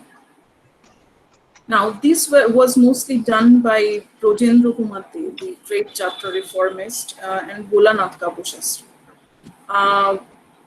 Now, the first 2 decades of the 20th century, they saw an upsurge in the Jatra songs, and Brojen, they did try to reform the musical tradition by decreasing the number of songs down. He put songs only to lead to the mobility of the plot or intensifying an emotion in the course of a Jatrapala. Second is musical compositions were mainly influenced by Hindustani classical forms, ragas like Malkosh, Darbari Kanara, Shriv Ranjani, Shohini, Yaman, Bhairavi. These were all used amply based on the moods of the dramatic situation.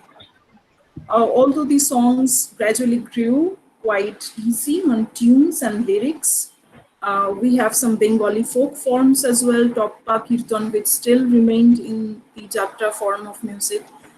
Number 3, sequential songs stepped into Jatra. Sequential songs mean song in between the dialogues to amplify the meaning again, as I said, or to take the plot forward.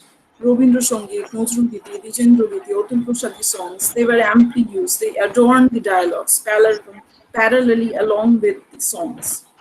Now, gradually, lyrical jatra found an exit into theatrical jatra. The prose narratives become more engaging for the audience, who could hardly now understand the rhetoric of lyrical narratives that used to be there earlier. However, the prosaic dialogues were still replaced by songs only selectively. In this phase, authors and Palarites were the lyricists themselves. They would originally weave prose and poetry, by poetry I mean song as well, into the jatra script. Successful playwright or Palarite lyricists had been Brojen De, Bhairav Ganguly, Ashit Bandyopadhyay, Sunil Chaudhary, and Nirmal Mukherjee in this phase. Now, jumping into the 1970s and 80s, singer actors came into jatra in this phase. Earlier, there would be singers and actors separate. Trained singers used to sing a few particular important pieces, which gradually come to extinct. The intricate classical elements in jatra songs that could only be sung by the trained artists had to be lowered down, thus, into something comfortable and manageable for this new singer actors. Now, jatra now became a teamwork where every character had to sing. The musical compositions were equipped with traditional instruments which were equipped earlier, like flute, harmonium, cornet, as I told. Now, they coerced with the newly emergent electronic guitar. A new sect of lyricists joined jatra world, namely Mohendra Datta, Tinkuri Bhattacharya, Amiyo Bhattacharya, who were adept to these instruments and different musical genres. Now, following the cinematic trend, new terms floated into jatra. For example, director, the producer, music director, words like music arrangement, background music, scores. These became significant markers for the brand of a pala or Palarites. Brand, even the term branding as well. Prominent musicians had been Durga Sen, Panchanan Mitra, Gopal Mandi, Pashupati Bhattacharya, Prashanto Bhattacharya, Raghunath Das, Ramkumar Chattopadhyay, and so on. There are so many names, and each of them were very potent and original jatra songwriters. Later film playback singers like Bhupen Hazarika, Manna De, Manavendra Mukhopadhyay, or Ajoy Das, they too adorned the annals of jatra music. Now, directors like Utpal Datta, Shailesh Guha Niyogi, Bhairav Ganguly, Nirmal Mukherjee, Shambhu Bag, Amar Ghosh, they brought a sea change in the musical arrangements in jatra as well. Jatra, they gradually gave away to the electronic instruments like guitar, keyboard, saxophone, octopad, jazz sets, and congo. So in 1990s, and we find the original jatra songs thus grew spasmodic, even spasmodic.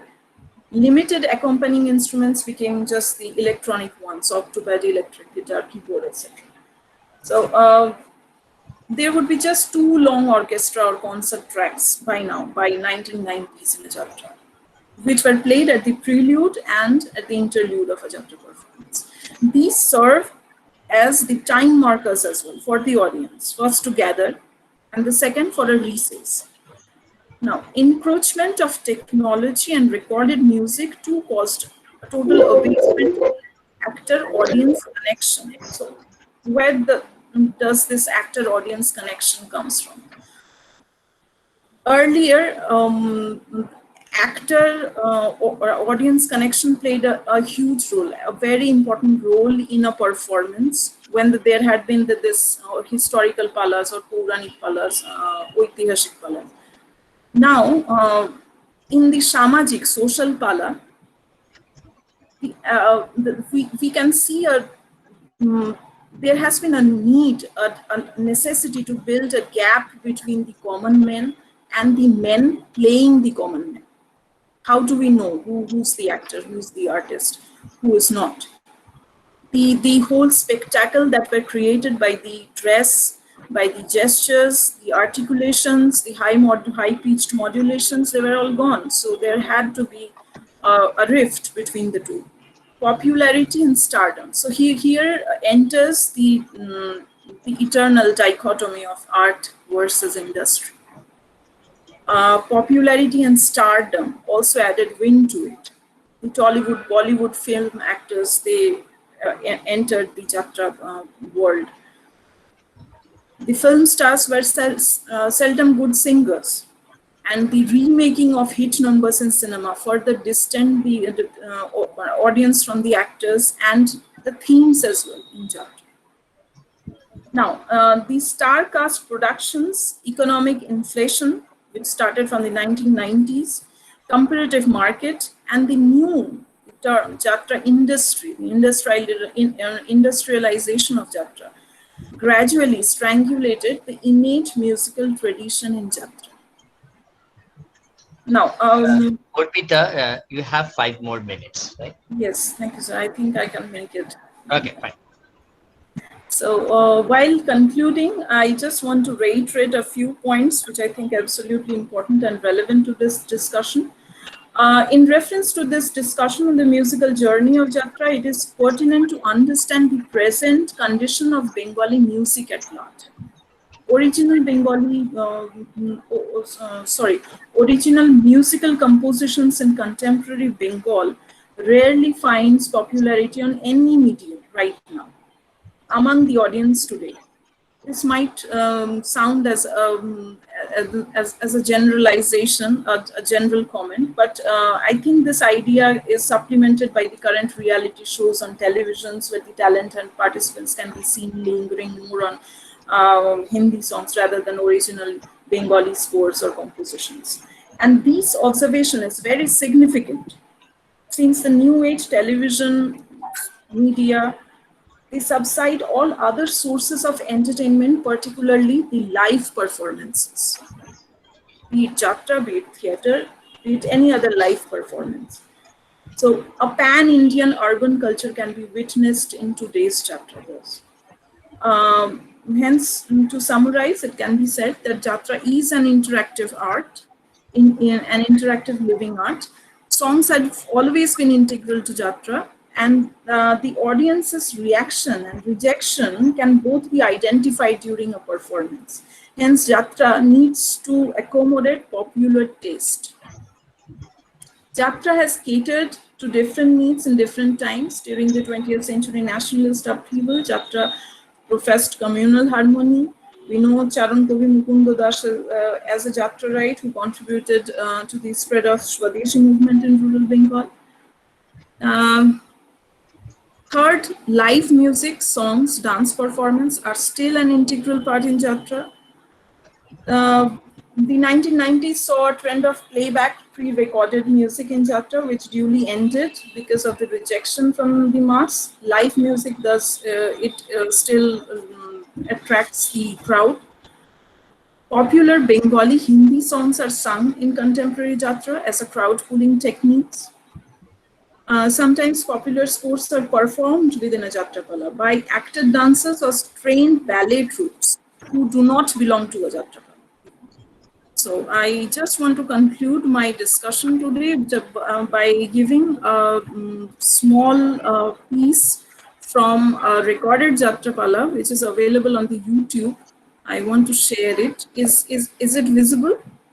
No, yeah, you have to play it. Okay. I can still see the the PowerPoint presentation. Okay. So maybe I have to exit it. Then, yes. Stop presenting. Yeah. No, but if you exit, you cannot present. You have to present it within. Okay.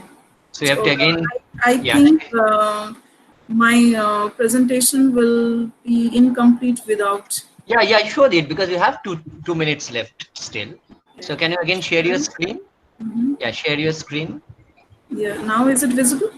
Yeah, it is. Okay. Yeah. Thank you. The sound is not.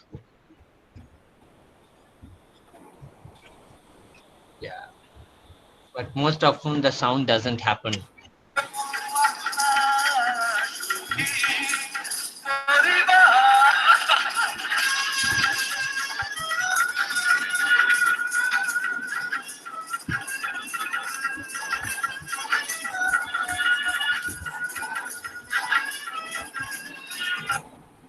Okay, so that's it.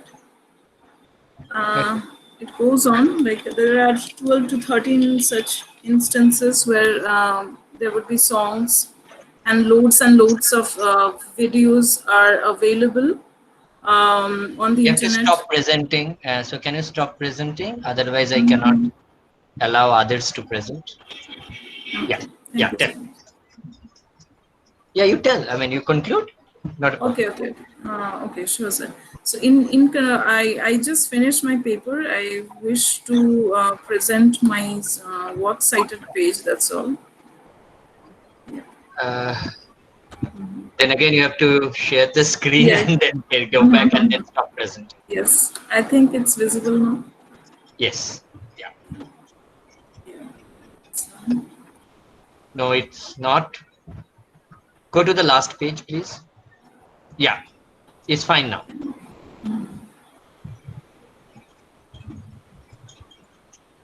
Yes. Thank you Okay. so much. Thanks.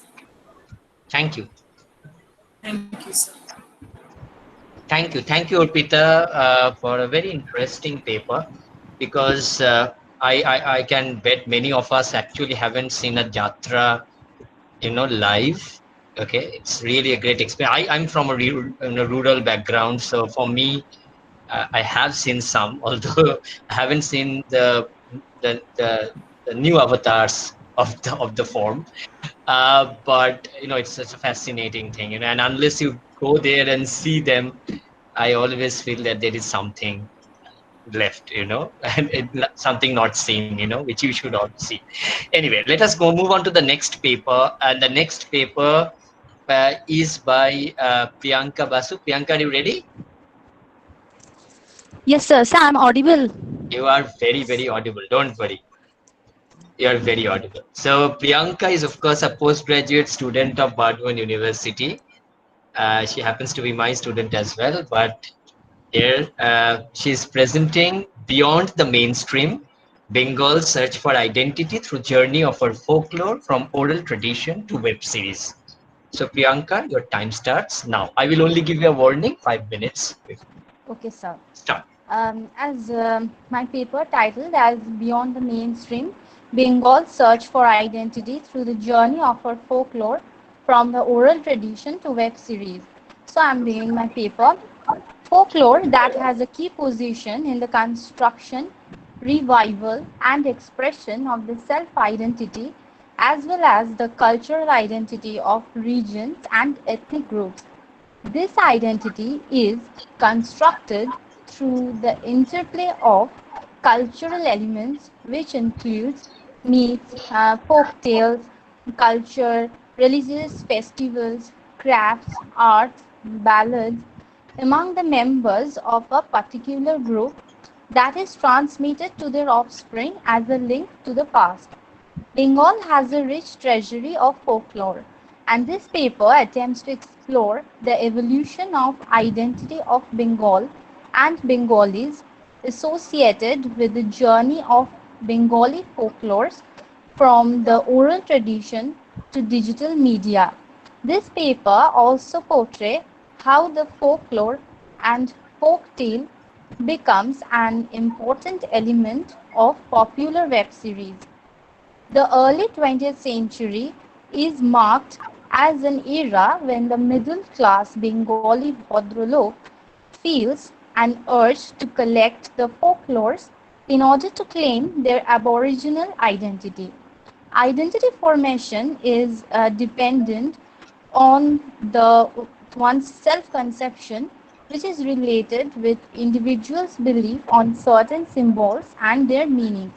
As Alan Dundes has indicated, folklore as an important vehicle for the communication of group symbols. The ethnic group is consisted of people who share common beliefs and customs among themselves. which is not shared by other groups. Folklore play an important role in creating ethnic identity. Ethnic identity is the type of group identity. Folklore is the common set of tradition which helps to establish the group identity. Medieval Bengali literature was divided into two categories. One which is dominated by the Sanskrit language, mainly the language of the Pandits, and the other which was characterized by its independence from the grip of Sanskrit. The first category includes the epics and the kavyas, while the second one deals with the popular songs on the achievements of the Pala kings. The Nath literature that deals with the songs of Mainamati, Gopi Chandra, and Goraksa Vijaya. Stories concerning the worship of Dharma, and several varieties of folk tales, ballads, etc. In order to understand the concept of identity, we must remember what Kunal Chakraborty has said in his book Religious Process, the Puranas, and the Making of a Regional Tradition. He has said that identity is a mental construct, a consciousness of participating in a culture which endows a group of people with a sense of belonging to a community over and above the difference of caste, class, gender, occupation, and other variables that tend to undermine this common bond. If identity is the self-description of a person or a group which outlines defining characteristics, this description is seldom articulated. Identity formation, therefore, refers to a process. It is a product of social imagination, occurring over a period of time under a given set of conditions. Rituals, beliefs, customs, mainly practiced by the peasants of Bengal, transcended the boundary of primitive and extended to the postmodern age, where a man suffering from smallpox is also offered the prasad of Shitala Ma along with the medicines. Folklore includes folk literature. In the early 20th century, there was an endeavor of collecting folklores in Bengal, and Guru Saday Dutt emerged as a powerful figure in the field of revival of folklore and folk arts. Guru Saday Dutt focused on the older narrative structure that grounded religious myths in the static moral order of medieval times, but refused to interrogate the social conditions and ruptures in patronage that impeded the formal and thematic innovation in the work of the migrant village painters in their relocation in the colonial urban milieu. In the early 20th century, many folk tales have been published in printed forms. Thakumar Jhuli, Thakurdadar Jhuli, written by Dakshina Ranjan Mitra Majumdar, which was published in 1907. Rabindranath Tagore writes in the introduction of Thakumar Jhuli, is anything more Swadeshi than Thakumar Jhuli? But alas, in recent times, even this bag full of sweets has come already manufactured from the factories of Manchester. Nowadays, fairy tales from the West have become almost the sole recourse of our boys. The grandmother companies from our country are bankrupt. If one rattles their bags, perhaps a copy of Martin's Ethics or Burke's notebooks on the French Revolution might pop out.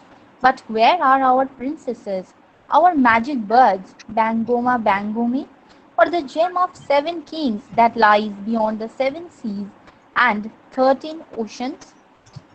This collection was introduced as an indigenous alternative to the Western fairy tales and children's stories.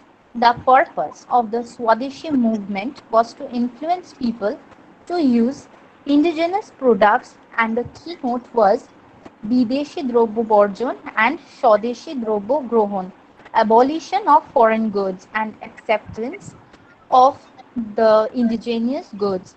At a time when the British colonizers were filling their treasury with the money made from their business of foreign-made products in India.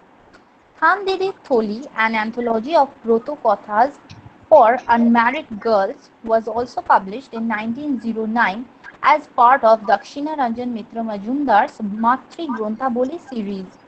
In the late 19th century, the marriageable age of daughters in Bengal was between 10 to 12.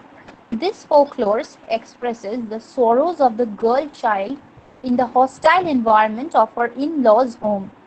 Along with ঠাকুমার ঝুলি and ঠাকুরদাদার Jhuli, Mitra Majumdar also published Dada Moshai Tholi. Kanailal Ghoshal published Probat Pustaka. Lal Bihari De published The Folk Tales of Bengal and many more. The history of printing materials of Bengali folklore shows the transformation of the oral tradition into the written document. With this, the new mass media of journals, newspapers, books, the path of oral tradition traveled through the gradual changing social and economic structure of the nation. The folk tale ঠাকুমার ঝুলি, which we have discussed earlier, it finds new meaning with CDs, DVDs, and pen drives, where we see the animated versions of the folk tales. Moreover, on Zee Bangla, Sony Art, the animated version of Lal Komol Nil Komol Gopal Bhar is also very popular among children. These shows reflect the evolution of Bengali identity with the convergence of folk culture with the popular media. Nowadays, as we all see, that smartphones have taken over all the devices. With the development of Hotstar, YouTube, now the Bengali folktales have transformed into the visual entertainment from the auditory version. The TV soap operas like Shad Bhai Champa or Kiran Mala, Dukhu Shukhu all derive their stories from the indigenous folktales of Bengal. Priyanka, you have 5 minutes, right? Yeah, okay, sir. Good. But the question is, can the repeated views of folktales on laptops or TV wiped out the creativity of folktales? But as Elizabeth Bird, in her book For Inquiring Minds, A Cultural Study of Supermarket Tabloids, has pointed out that we need to forget about whether or not popular culture transmits folklore.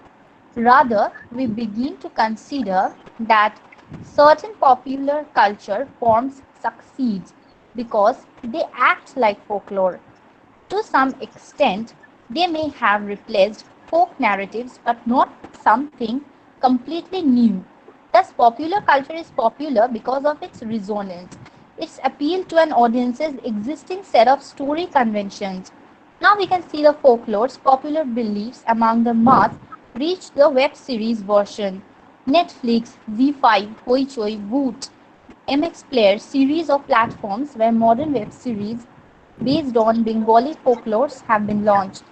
Many of us watched Bulbul also, which represents the 19th century colonized Bengal, where the child bride, after her marriage, arrived the mansion of her in-laws, the Thakur family. As the story progresses, we see that the darkness of the patriarchal oppression on women, which shows us the Ondur Mohol of the Zamindar families of Bengal. The girl who had been tortured and raped by her husband's brother and succumbed to death, the dead Bulbul is resurrected as a woman who has been transformed from a naive housewife to a vengeful avenger. The web series reveals the actual history behind the folktale of the witch with twisted ankles. So, as in the conclusion, I want to say that the medium of the folklores and folktales may have changed, but the essence remains the same. The sense of emotional unity and belongingness aroused when a person views a folktale in her smartphone or laptop, even when she is far from her homeland. The folklores serve as an important document of Bengal's nationalism and the activities and contribution of Bengal in the Indian independence movement. The medium of the folktales may have changed, but the same desire of returning, that Ghore Ferar Tan, is associated with the folklores and folktales of Bengal. Although the absence of the grandmother who can sit under the dim lamp at night and tell the folk tales with the concluding lines like Amar Kothati Furolo, Note Gashti Murolo, this cannot be fulfilled or replaced, but folklores in digital media develops a cultural identity within the modern child which helps him to realize his true essence through tradition. Well, this was the summarized version of my paper because of the time limit. Thanks to all. Thank you. Thank you, sir. Thank you, Priyanka. No, we got your, of course, I know it's a challenge, right, to present a paper within 15 minutes, but we got your point. Thank you so much. Let's move on to the next presenter. Thank you, sir. I think we will actually, if there are questions, we will take it after all the presentations are done. Okay, sir. Thank you, Priyanka. Is Shruti here? Shruti Roy Muhuri? Okay, wonderful. Yes, yes. Wonderful. So, Shruti is, of course, we'll be talking about Byomkesh and what is, of course, Bengali identity without Byomkesh. You have to have him, okay, somewhere. I think it's a very interesting title, Bengal in Byomkesh, Byomkesh in Bengal, analyzing Adim Ripu, Orthom Anartham, and Mogno Moinak from Byomkesh series. Of course, Shruti is an undergraduate student from Presidency University. Shruti, as you are well conversant now, I will actually only give you a gentle reminder 5 minutes before you sort of complete. So you can just go now. Is there a presentation or you just want to speak? No, sir. Okay, wonderful. You can start now. Thank you, sir. I'm Shruti Ramuri from Presidency University.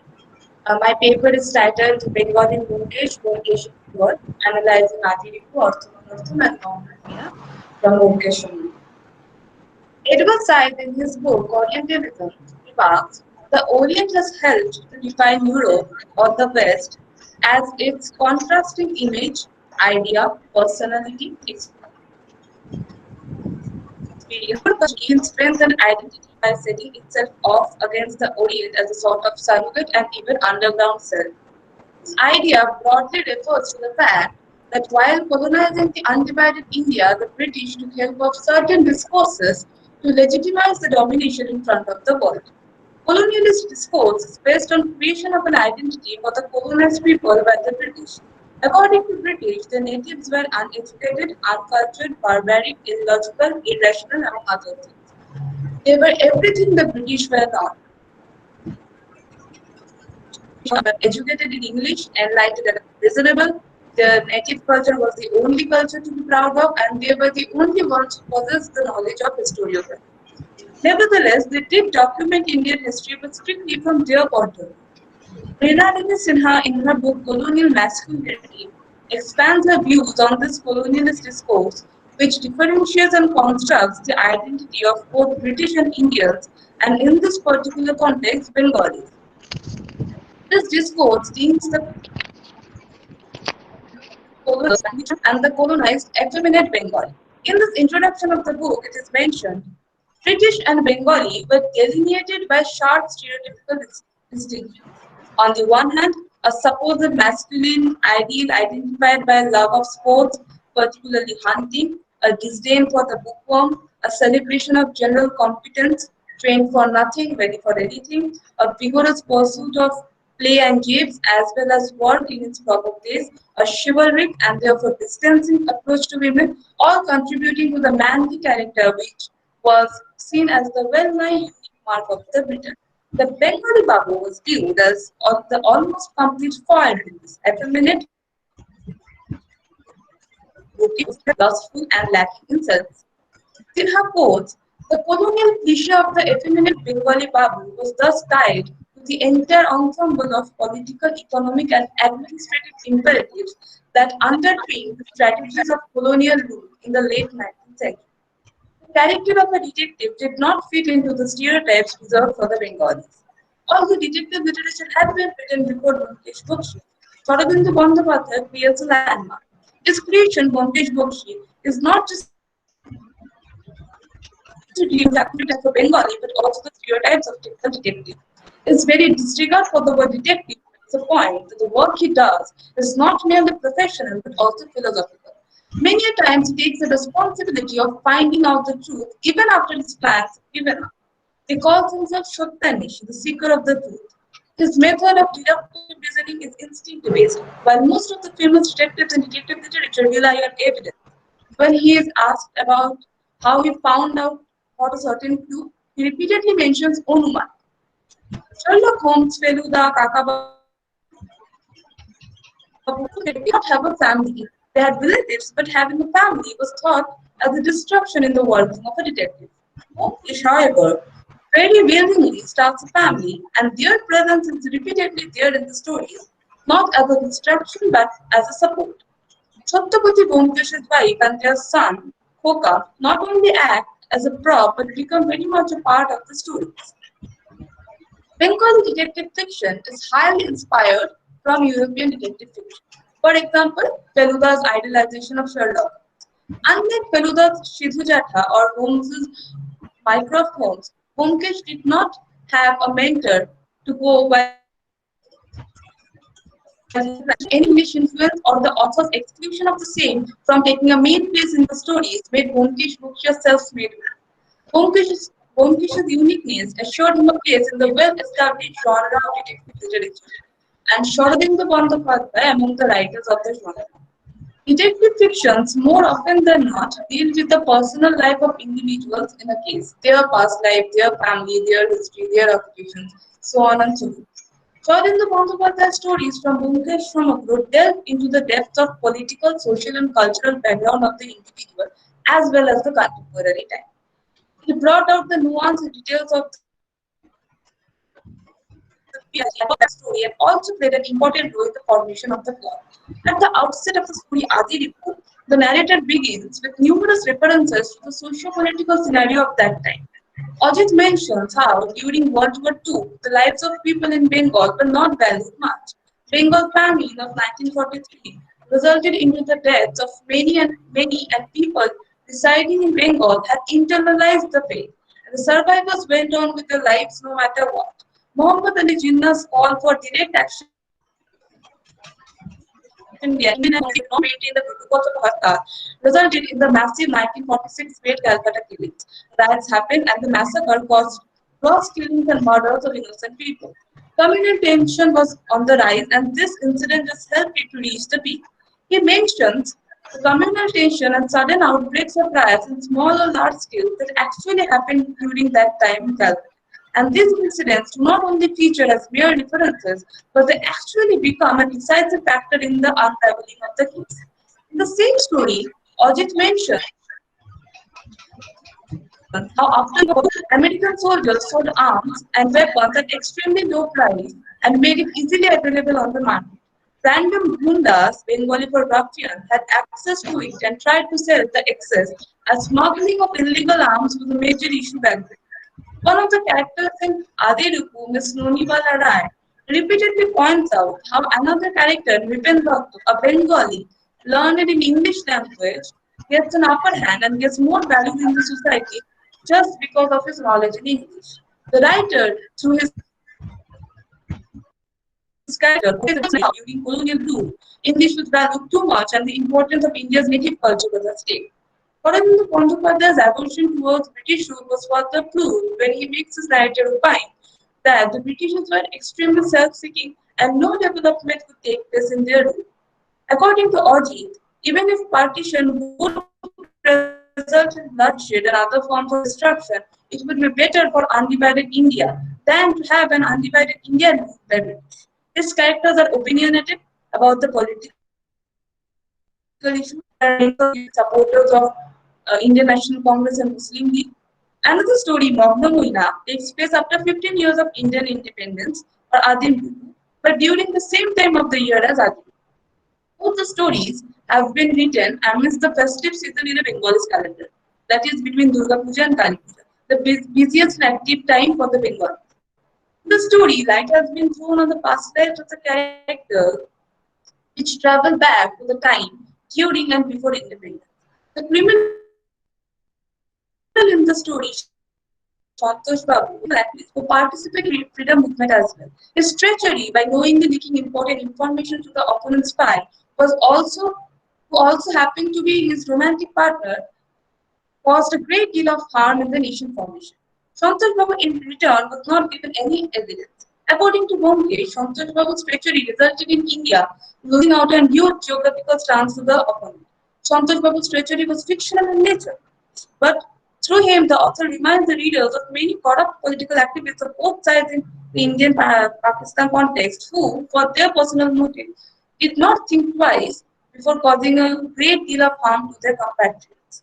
Political activists of this kind contributed to worsen the already worsened scenario. Mukesh makes a statement regarding Santosh Babu, which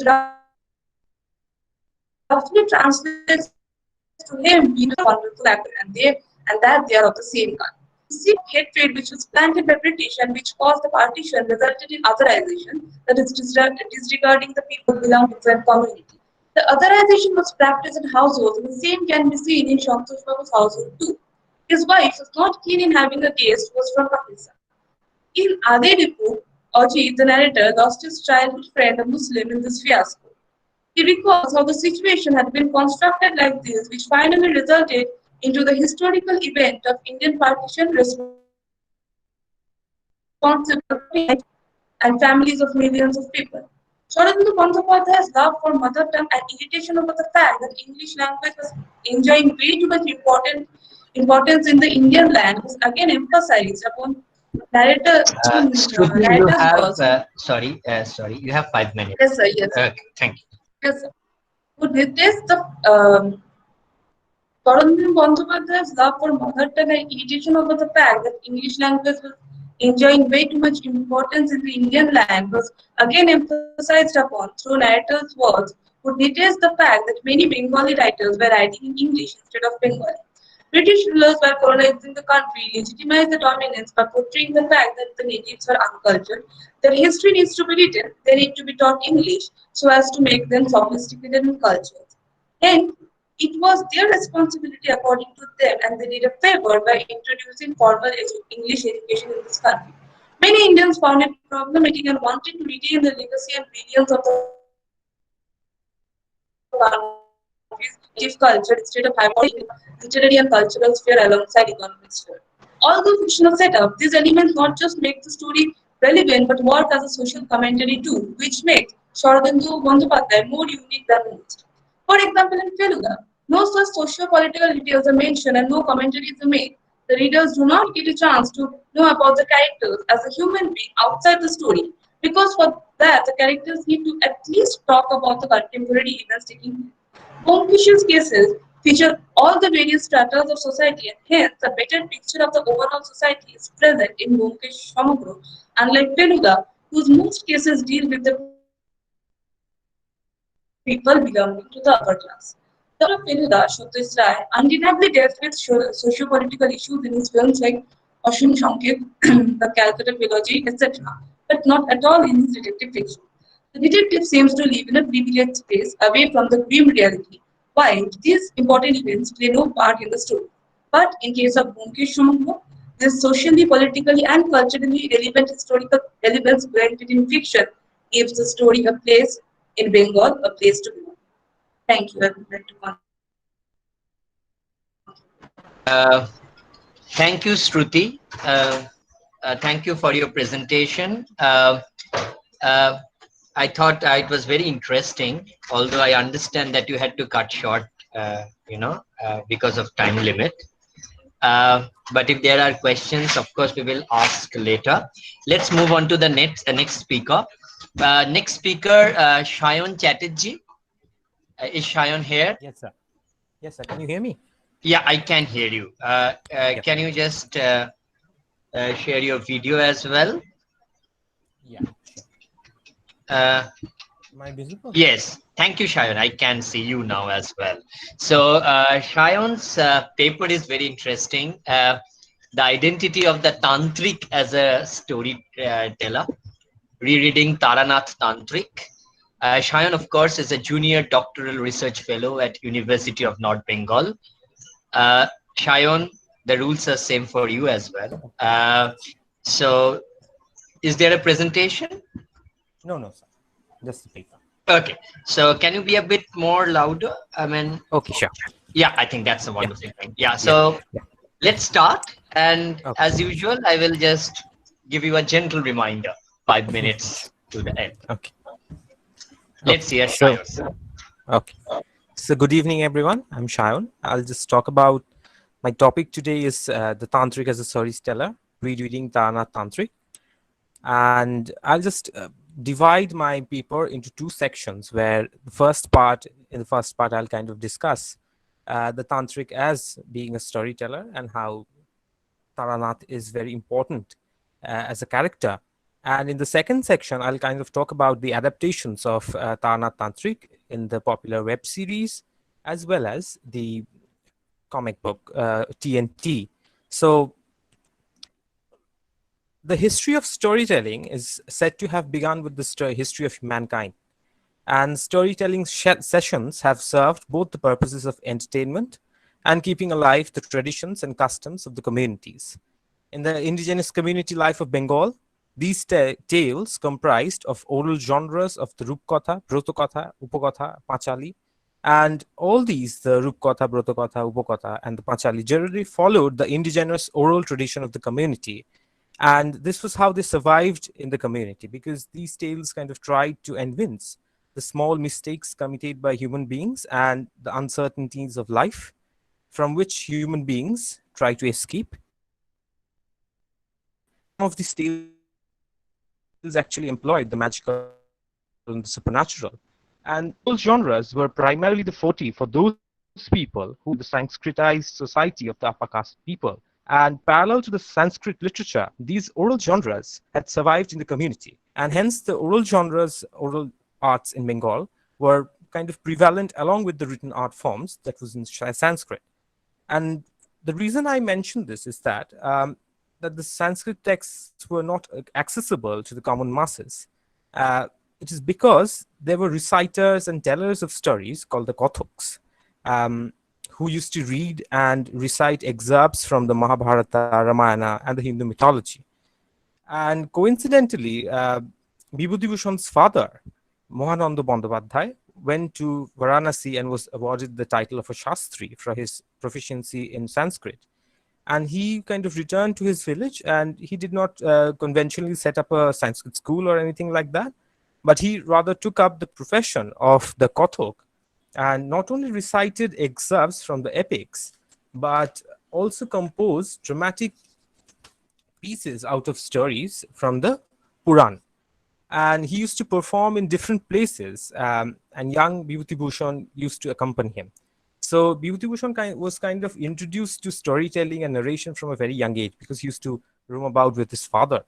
And Mohananda was known as a Pandit. So there is this confusion in a lot of biographies. We kind of encounter this word Pandit, and which is easily mistaken to be called as a priest, and it is not that, because he was a Sanskrit Pandit and he was actually a Kathok, and there is this kind of priest Kathok confusion, which is kind of always not addressed.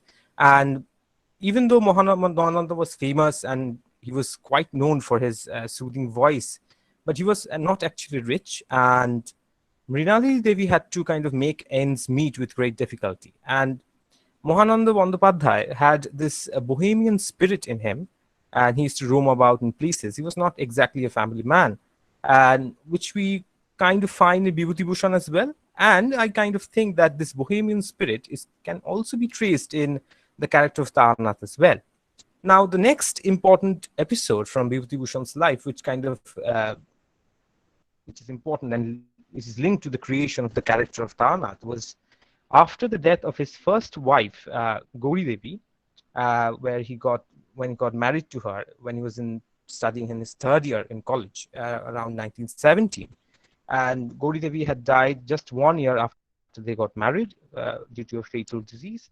And his second marriage to Rama Chattopadhyay or Kalyani Devi was on 3rd December 1940. So there is a gap of 22 years. And in this gap, it was Vibhuti-Bhushan who had written a major part of his works, almost 80%, I guess. And in this phase, there was this spiritual turn in his character as well. And we know that we often say that the character of Taranath was created in 1940, but I would just like to quote an excerpt from Chandidas Chattopadhyay, where he's saying that প্রথম পত্নীর মৃত্যুর পরে তিনি কিছুদিন প্রায় সন্ন্যাসিক জীবনযাপন করেন। এই সময় তাহার আধ্যাত্মিক জীবনের বিকাশ আরম্ভ হয়। স্ত্রীর চিন্তাতেই তিনি গভীরভাবে পরলোক তত্ত্ব অধ্যয়ন শুরু করেন। So this is the section where there is this change in Vibhuti-Bhushan's character, and he is interested in the supernatural and the realm beyond the mortal. And even though we claim that the character of Taranath was created in 1940, we know that, but there is this this is actually partially true, because we actually encounter the character of Taranath even before he appeared in his own stories, because as Dr. Sukumar Sen had written in the preface to the 4th volume of the Vibhuti-Bhushan Rachanavali, that he had written that Taranath Kobiraj Tantriker, he mentions that Taranath Kobiraj Tantriker অভিজ্ঞতা রূপে বিভূতিবাবু দুটি অলৌকিক গল্প লিখেছিলেন। এই তারানাথ জ্যোতিষী, তান্ত্রিক জ্যোতিষী চরিত্রের আভাস অপরাজিতয় আছে। সেখানে তিনি কবিরাজ, থাকেন উত্তর কলকাতায়, তার পত্নী, অভাবের সংসার, সর্বদা কর্মব্যস্ত, নিপুণ এবং সহৃদয়। তার কথা অপু বহুদিন ভুলতে পারেনি। গল্পটিতে জ্যোতিষী থাকেন ধর্মতলার কাছে, in a case of Taranath, এবং সংসারের অসচ্ছল, এরও সংসার অসচ্ছল। জ্যোতিষীর বউটি গল্পের নেপথ্যে রয়ে গেছেন, তবুও বোঝা কঠিন নয় যে তিনি কবিরাজ বাবুর বধূর সাথে দেখা দিয়েছিলেন একদা। গল্পে তার প্রতিনিধিত্ব করেছে তার বড় মেয়ে চারি, বয়স তার 10 বছর। So we kind of encounter this character of Taranath even before he comes in the stories, as mentioned by Dr. Sukumar Sen. And now let's just kind of focus on Taranath as a storyteller. Now, as we know that Taranath is a fallen tantric who had received some supernatural powers from his guru and had misused them and subsequently had lost his powers over time. And the narrator, while describing the appearance of Taranath, mentions that he lacks the willpower with which he had initially started his life as a tantric. And he redirects us to his addictions, which were women, horse racing, alcohol, which made him lose all his money. And he is around 60 years old, and he lives with his daughter Chari in Mott Lane, Calcutta. And Vibhuti-Bhushan's Taranath is a character who falls under the kind of cannot be categorized category, because usually the conventional storyteller wants the reader to believe his or her stories, and there is always a crisis in the storyteller who wants to kind of convince the reader. For example, in the case of Tarini Khuro as well, in case of Taranath, Vibhuti-Bhushan kind of creates a gray area, because the narrator never reveals whether, as a listener, while addressing the readers, he believes in Taranath's stories or not. He says that বিশ্বাস আমি বলবো না এটা নিয়ে কথা, বিশ্বাস করলাম কিনা আমি বলবো না। So, and Taranath kind of extends this by stating that one might or might not believe in my stories while narrating them. And even Taradash Bandyopadhyay, in his preface to Taranath Tantric, mentions that Taranathir প্রকৃত পরিচয় জানতে চাইলে আমি উত্তর দেব না। So there is this deliberate mystification of his identity, and whether the stories are actually true or not, we keep on guessing. So, and it is also because he wants the readers to kind of believe, and gives the liberty to the readers whether they want to believe the stories or not. And another interesting point is that the storyteller in this case is a person who is narrating his stories from a first-hand experience as a tantric. And Vibhuti-Bhushan, through such a character, kind of explores tantricism and perhaps presents his own views through Taranath's character. And Vibhuti-Bhushan kind of creates a storyteller who gives new perspectives into the world of Tantra. And he gives detailed accounts of the rituals, and also he defines figures like that of the Hakini, Dakini, Shakini, the Yogini, and a world beyond life and death. So when it comes to the representation of Taranath as a storyteller, these are the very important things which we should kind of take note of. Now, when it comes to the adaptations of Taranath, as which we see in the Hoichoi web series, as well as the TNT comics, which is very famous and stuff, there are a few things which I want to mention, because as I said, that it was mentioned in the description of Taranath that he was around 60 years old, that he was almost bald, and there is nothing very mystic about his character. There is no mysticism about his character. He is a man who is facing very middle class problems now, and he likes to eat muri and tele muri ebong lonka diye ebong cha. So this is how they are conversing, and they are eating together and stuff. So if you see the Hoichoi series and you kind of encounter the character of Taranath, you see that the character has been deliberately kind of mystified and is presented in a very masculinist way. Now there is this tradition, or there are various representations and interpretations of the tantric culture, which often encourages the masculinity self-assertion on the part of male tantrics. And in a book called Renowned Goddess of Desire, Women, Sex and Speech in Tantra, the author kind of observes that in tantric texts, the tantric male is often figured as instrumentalizing women and willing to induce in women an insatiable sexual desire for him in a sort of James Bond way. So this is how the author is stating. And in several representations in tantric culture, it is not homogeneously female friendly, and it's female friendly culture endorsing the ethos of genuine respect for women. And it also looks at the sorry, you have 5 more minutes. Okay, see, Yes, sure. just And it also looks at the subservient role of women that is insisted on by certain aspects of the tantric culture. And the tantric culture may encourage men to use women as jontros or tools in the former search for powers. Now, when it comes to the text of Taranath Tantric, Taranath Tantric tells the narrator that how he tried to become the disciple of a powerful tantric ascetic, appearing to be a mad woman. And the woman, which is Matu Pagli, so the woman from the very beginning tells him that he's not spiritually elevated enough, to perform the tantric sadhana. And he, however, keeps on insisting that he wants to become her disciple. And this empowering himself through the tantric male, becoming a tantric male with the occult knowledge, in order to inflate his male ego. Now, the woman referred to as the Pagli, or the mad woman in the narrative, understands that this greed when he asks what would he like to eat, and she makes a practical joke on him, creating illusions before him to bewilder him. And frightened, he gives in, and the Pagli reaffirms that the Tantra is not the path that he is meant for him, is not the path that is meant for him, and who lacks the spiritual strength indispensable for choosing the tantric path.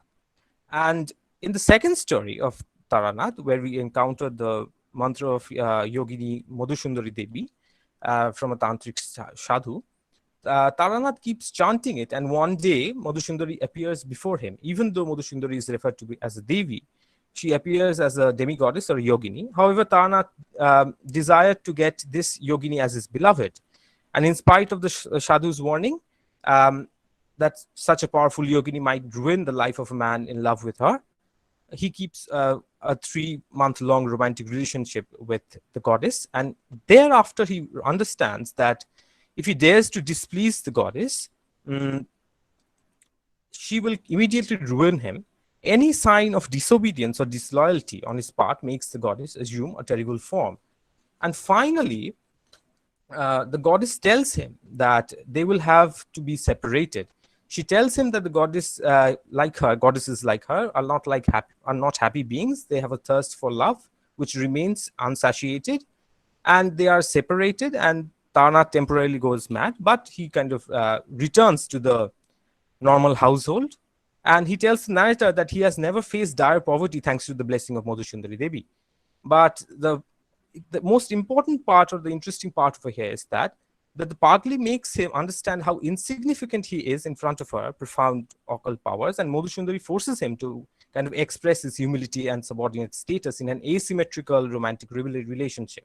And in both cases, this subjugation of masculinity is something which is not predominantly painful or damaging to Taranath, because he rather comes to gain something through the submission of his male ego to the female powers, because the Pagli teaches him to be introspective as he avers, changes his life forever, and teaching him, and Madhusundari also teaching him what real love is. And the basic lesson he receives is that that aggressive masculinism limits the horizon of human experience.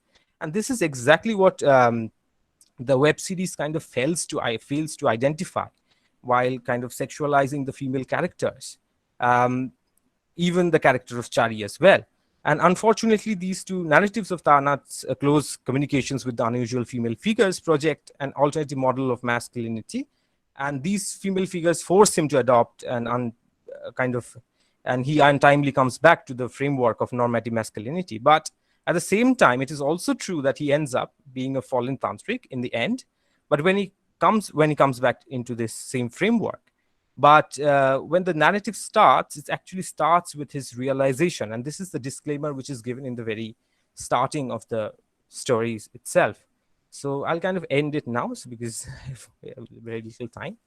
So thank you. Yeah, you are absolutely on time. So it's a wonderful presentation. I was really liking it a lot, and I can understand that this may be part of a bigger paper. Yeah, it is. It is. I mean, I can see the promise there, but we have to move on. Of course, Okay. If there are questions, we will of course have it afterwards. The next paper is actually a joint paper by Hoimonti Mukhoti. Is Hoimonti here? And Titikha Chakraborty. Are you there, Hoimonti? I can see Hoimonti. So you will present the paper, right? Yes, sir. Okay, so Yes. Yeah, so Hoimonti Mukhoti is a postgraduate student of University of Delhi, while Titikha Chakraborty, the co-writer of the paper, is a postgraduate student at Jadavpur University. Now, the title is, of course, very interesting, because it's difficult to really, surmise from the title itself what the paper is all about. But we'll listen to it. Nana Vidho, Myrid, a rediscovery of sundry Bengali identities through lenses. So, Hoimonti, you can start. As you know, you'll be given a friendly reminder just, after 10 minutes. My name is Titikha. I am Titikha. I am going to start the paper. Okay, so, Titikha, I'm sorry I missed you completely. I'm sorry in this kind of digital stuff. Okay, wonderful. So I have Titikha now. So what are you trying to do? You will be presenting it halfway, both of you? Will that be there? Yes, sir. Yes, sir. I am going to present a portion of the paper, and my friend is going to present the rest of the paper. So how do I give warnings? Let us do it very interestingly. Let us be democratic here. So I will give you 7 minutes, right? Maybe 8 minutes, a bit more. And I will give Hoimonti 7 to 8 minutes.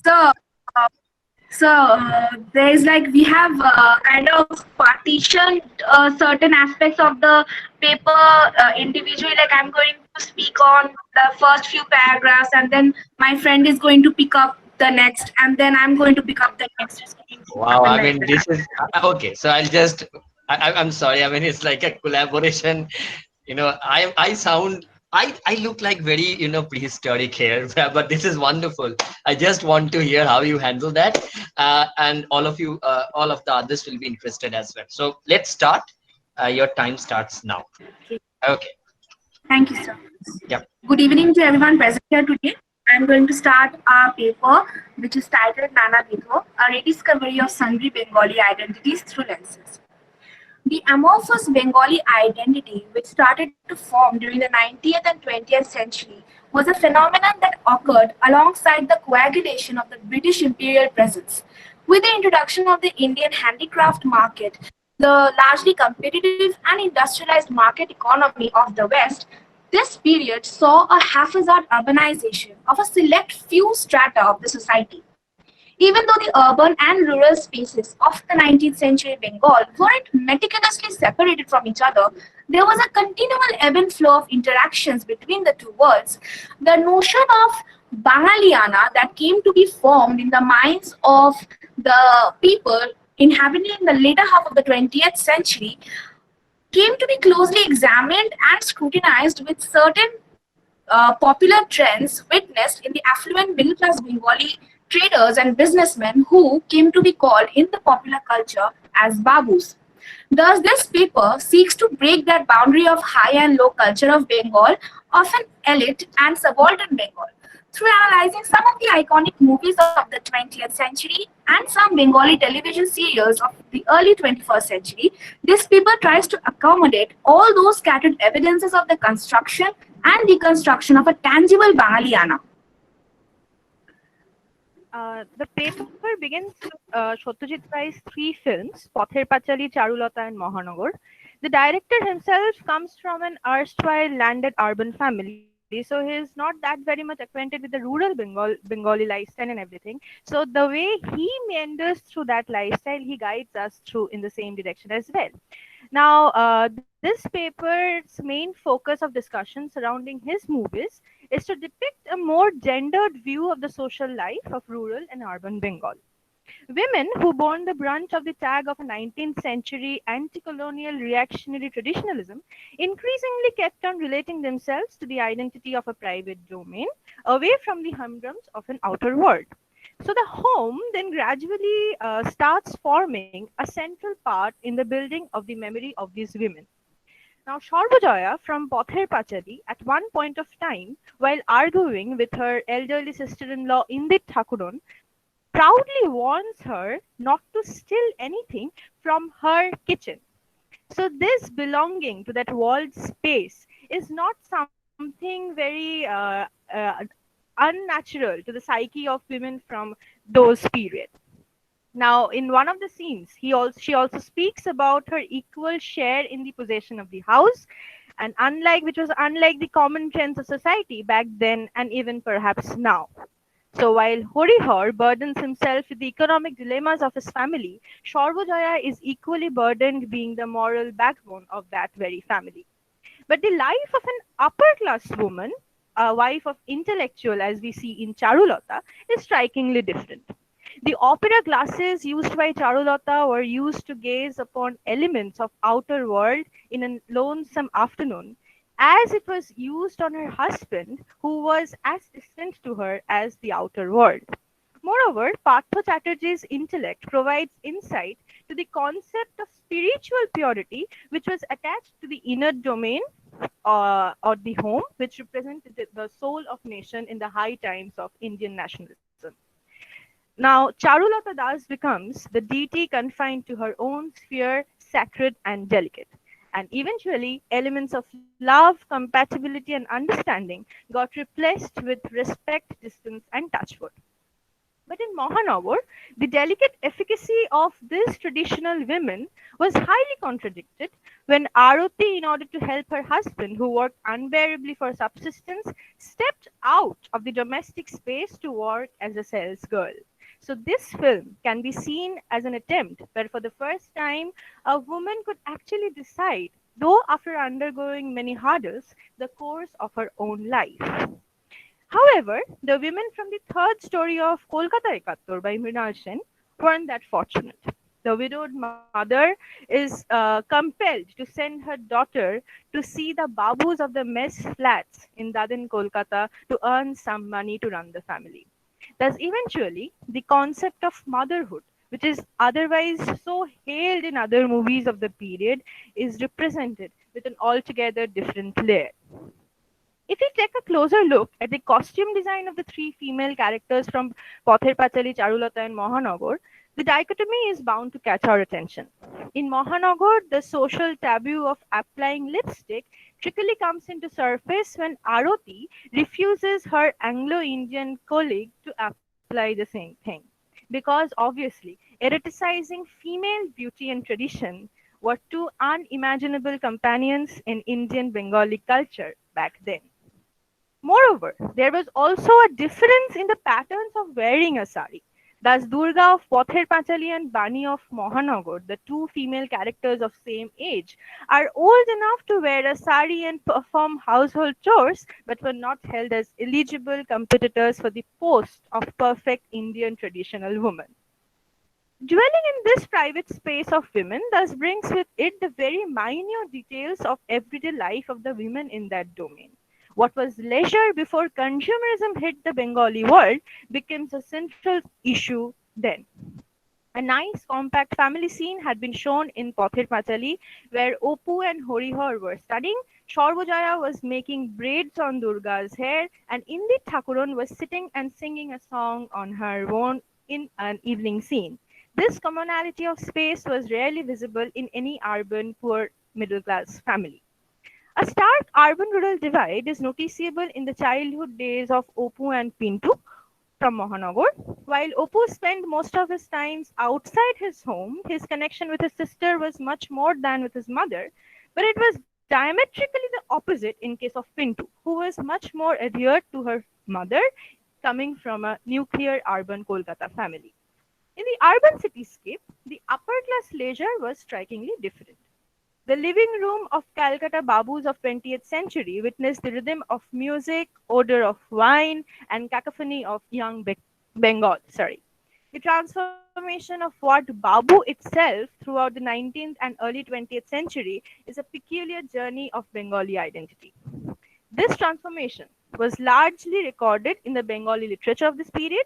Thus, in Charulata, we see Bhupen and his friends playing cards and having a gala time in Bhupen's living room, while Charulata was spending her time reading novels, strolling through her interior rooms, and obviously decorating betel leaves, which was a very useful leisure occupation of the women back in those days.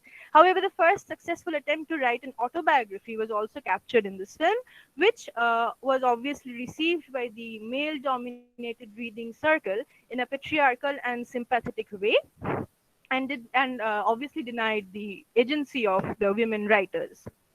Now, all these traits that we discussed in Satyajit Ray's three movies can also be traced in other cinemas of the time.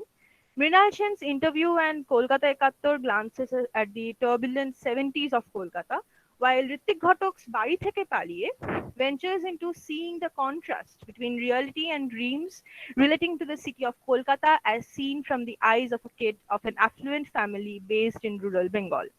Interview begins with some scenes from the documentary Farewell to Crown by Bimal Bhomik, which captured the removal of statues resembling the colonial status to get dumped in the Coronation Park in Delhi. But then, this facade of decolonization completely crumbles when Ranjit Mollik was denied a job in a corporate company, obviously Anglo-Indian one, merely for his traditional Bengali attire of Dhuti Punjabi. The tram, which Ranjit boarded, was a microcosm of diverse Bengali middle-class identities, predominantly male again. The contrast of Bengali high culture with its subliminal version is seen in the last story from Kolkata Ekattor, which depicts the contradictory hypocrisy prevalent in upper class Bengali individuals, all gathered in a sophisticated elite Kolkata party, where people, completely distraught from the harsh realities, contested on ideas for developing the nation to which they belonged. Thus, the disparate urban poor slum family, the unfulfilled dreams of a young person, the nocturnal revolutionary, the family of a widowed elder sister, the gang of stealthy adolescents journeying unreserved in the train, and the elite party participants from Kolkata Ekattor, and the musician, the baul singer, the male members from the restaurant, the mother who has lost her son, all these characters from Kolkata Ekattor and Bari Theke Paliye They represent the exploitations and exploiters inhabiting the city and the countryside, often coming across each other, encountering, humiliating, perishing in the eternal time lapse of a territory called Bengal, here more specifically Kolkata. Okay, can I please just, Titika and Hoimonti, you have 5 more minutes. Okay. 5 more minutes? Okay. Moving away from these movies, if we focus on the two age-old comedy films, Sharichwatur and Bashant Bilap, the culture within the boarding houses, the conglomeration of several identities coming from different parts of Bengal to serve their interest can be witnessed. The daily routine of a Bengali boarding house comes into the forefront. The morning starts with tea being served.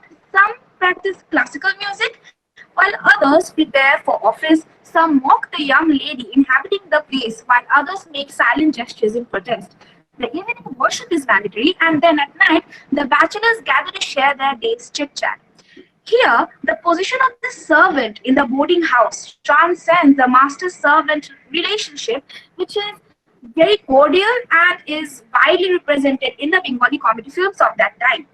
Also, we get a good glimpse at the beginnings of love marriage, replacing the highly traditional norm of Korean Brahmanical arranged marriages so prevalent in colonial and pre-colonial Bengal. As far as the interior designs of the boarding houses are concerned, they are more spacious, and the room spatial configuration doesn't permit the public-private domain differentiation.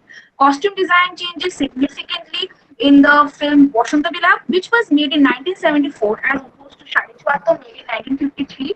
The independent social living of women were becoming more vivid in Vasanta than in Shadi Chwata. Apurna Sen or Anuradha doesn't hesitate to smoke a cigarette while taking a bed at Sham or Somitro in their last act of the revenge game that has been centered in the film. If we shift from the big screen to the serials, we can see a trend of the high babu culture of the 19th century again being regurgitated in the telenovelas or daily soap operas of Bengali entertainment industry. Here, Bangali means wearing traditional Atpore shari, wearing heavy jewelry, practicing any and all rituals or festivities with pomp and glamour. The character of 19th century Babu and his wife are still retained to some extent.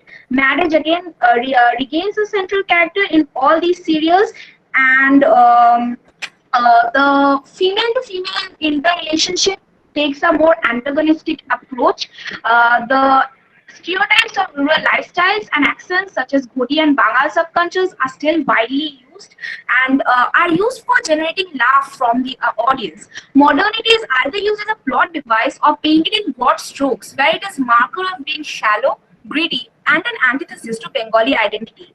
Therefore, this elusive Bangaliana seems to be manufacturing recent memories by taking and discarding various facets of the Babu culture of the 19th century.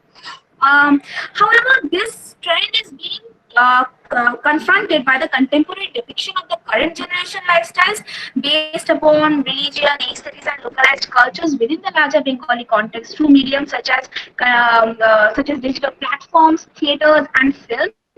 Therefore, the interactions between the urban and rural spaces and how they are represented is not only being limited in its own space, while and they are still interacting with each other in a very dynamic way.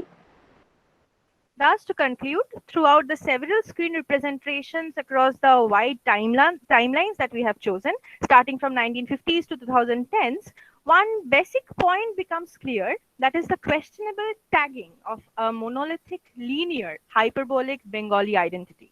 These representations actually present to us a wide spectrum across class, caste, gender, and age boundaries of what we call, and obviously temporal and spatial configurations taking into account those, of what we call Bengali identity, eventually breaking and rebuilding our ideas of a teleological process of evolution of identities which became eligible to be categorized under the term Bengali for their particular geographic association with a space called West Bengal. Thank you.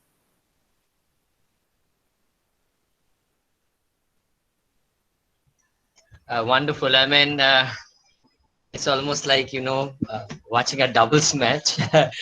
It went off so well. The coordination was fantastic. And both of you actually finished on time. So I think it's a wonderful paper. You actually covered a lot of issues. Of course, if you start discussing that, that can be, be a kind of a long drawn thing. But there was a very interesting discussion that was going on with Obin and Shruti, who are actually having a kind of a conversation in the chat box regarding adaptation of Byomkesh. Let me see if there are any questions specifically to any one of them. So are there any questions to the wonderful paper readers, that we can throw to them? Are there any questions? Ramanuj? Hello, Ramanuj. No, I don't see any questions Ramanuj, I there. don't see any. Yeah, so that is why I wanted you to, check. So can we just, I mean, there are so many things that can be asked, but of course we are already a bit late, right? We are running a bit late and we need to close this as well. First of all, thank you all the readers. I think, sometimes it feels so nice because, at their age, I must tell you, I couldn't Yes, have read even, exactly. the kind of discussions they are having, the kind of papers they are reading, the kind of books they refer to, at their age. And I was just thinking, and Exactly. I was nowhere, I was just probably lost, I couldn't even make out my basic stuff. So I think this is the same in case of many other people as persons as well. But this is also, that is the main fun thing about being a teacher, because you always learn so much from your students, and they give you so different perspectives of simple things in life that you otherwise miss. So Ramanuj, I'll give it to you. Thank you, Ramanuj. Thank you, Antara, for inviting me over. It was really wonderful to, conduct the session, also talking with Shorit and asking some of the questions that I had in mind. Thank you again. Over to you. Yes, thank you so much, Pinakida, for being here. You're always with me and with our Yes. journal, and this is now time to call it a day, because the final session of the webinar is over. So I will just quickly put the link to the feedback, which will generate your participation certificates, in the chat box. Here it goes. Okay, so and one more announcement is that submissions of papers, those who have presented during the last 2 days and today, you can send in your post presentation versions for publication in the January issue of the journal. Please send them in within 30th of October. I mean, within the last date of this month. So this is one announcement. And now to the formal vote of thanks. Now for the formal vote of thanks, I definitely thank all the paper presenters of this business session 7, and Pinakida for chairing this session and for moderating Dr. Bhattacharya's invited lecture, interactions after the lecture. And I begin thanking with Dr. Nandini Bhattacharya for her keynote speech, Professor Dipendu Das, Dr. Dipendu Das, and Dr. Sourit Bhattacharya for the engrossing invited lectures they delivered here. And I personally thank the chairpersons of several business sessions, Dr. Sharbani Banerjee, Dr. Jyotishankar Mondal, Dr. Pradipta Sham Choudhury, Dr. Robin Chakraborty, Dr. Ariktam Chatterjee, and Pinakida, you are here. And I also thank all the members of the editorial advisory board. You know, running a journal is a pretty difficult job, and as an editor, I am nothing if the members of the advisory board were not so supportive. They have always been with me, reviewing papers, correcting them, researching on them even before going into the review process. I also thank the paper presenters. There were postdoctoral fellows and there were undergrad students as well. So as Pinakida has already mentioned, that you have done a fabulous job. I wanted to open this space for you, the young researchers, and you have utilized this space fully. I am so thankful for you, and I am also really so astonished, so surprised to see that researchers, young researchers, even undergrad, postgrad students are doing so well. They are formulating their ideas and presenting their ideas so beautifully. And I thank the audience and especially for their questions and comments. And I also thank the audience at our Facebook page, where we were live streaming the event for these 3 days. And now to my institution, I cannot but thank our principal, who has always been supportive. I started the day 2 when where I said that I believe in open access and I do not believe in asking for money for publication.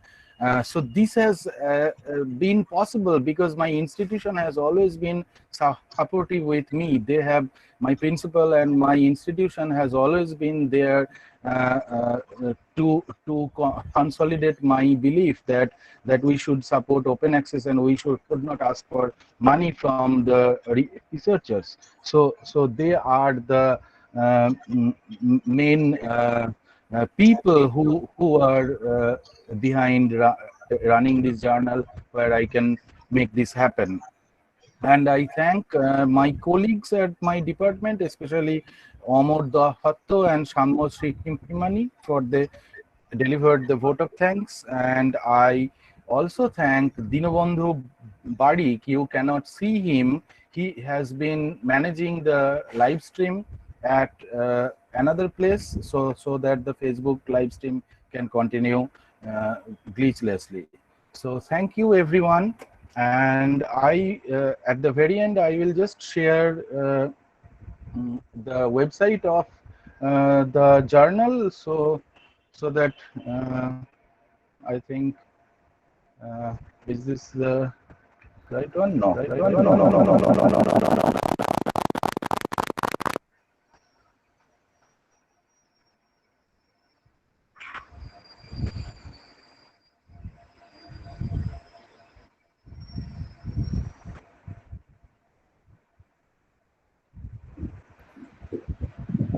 Okay. Anyways, I cannot find it. So actually, I had a problem with my laptop. Anyways, so thank you, everyone.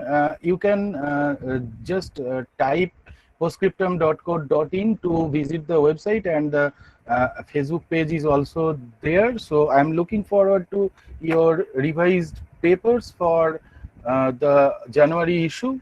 Thank you so much, and we have come to the end of this webinar. Bye-bye.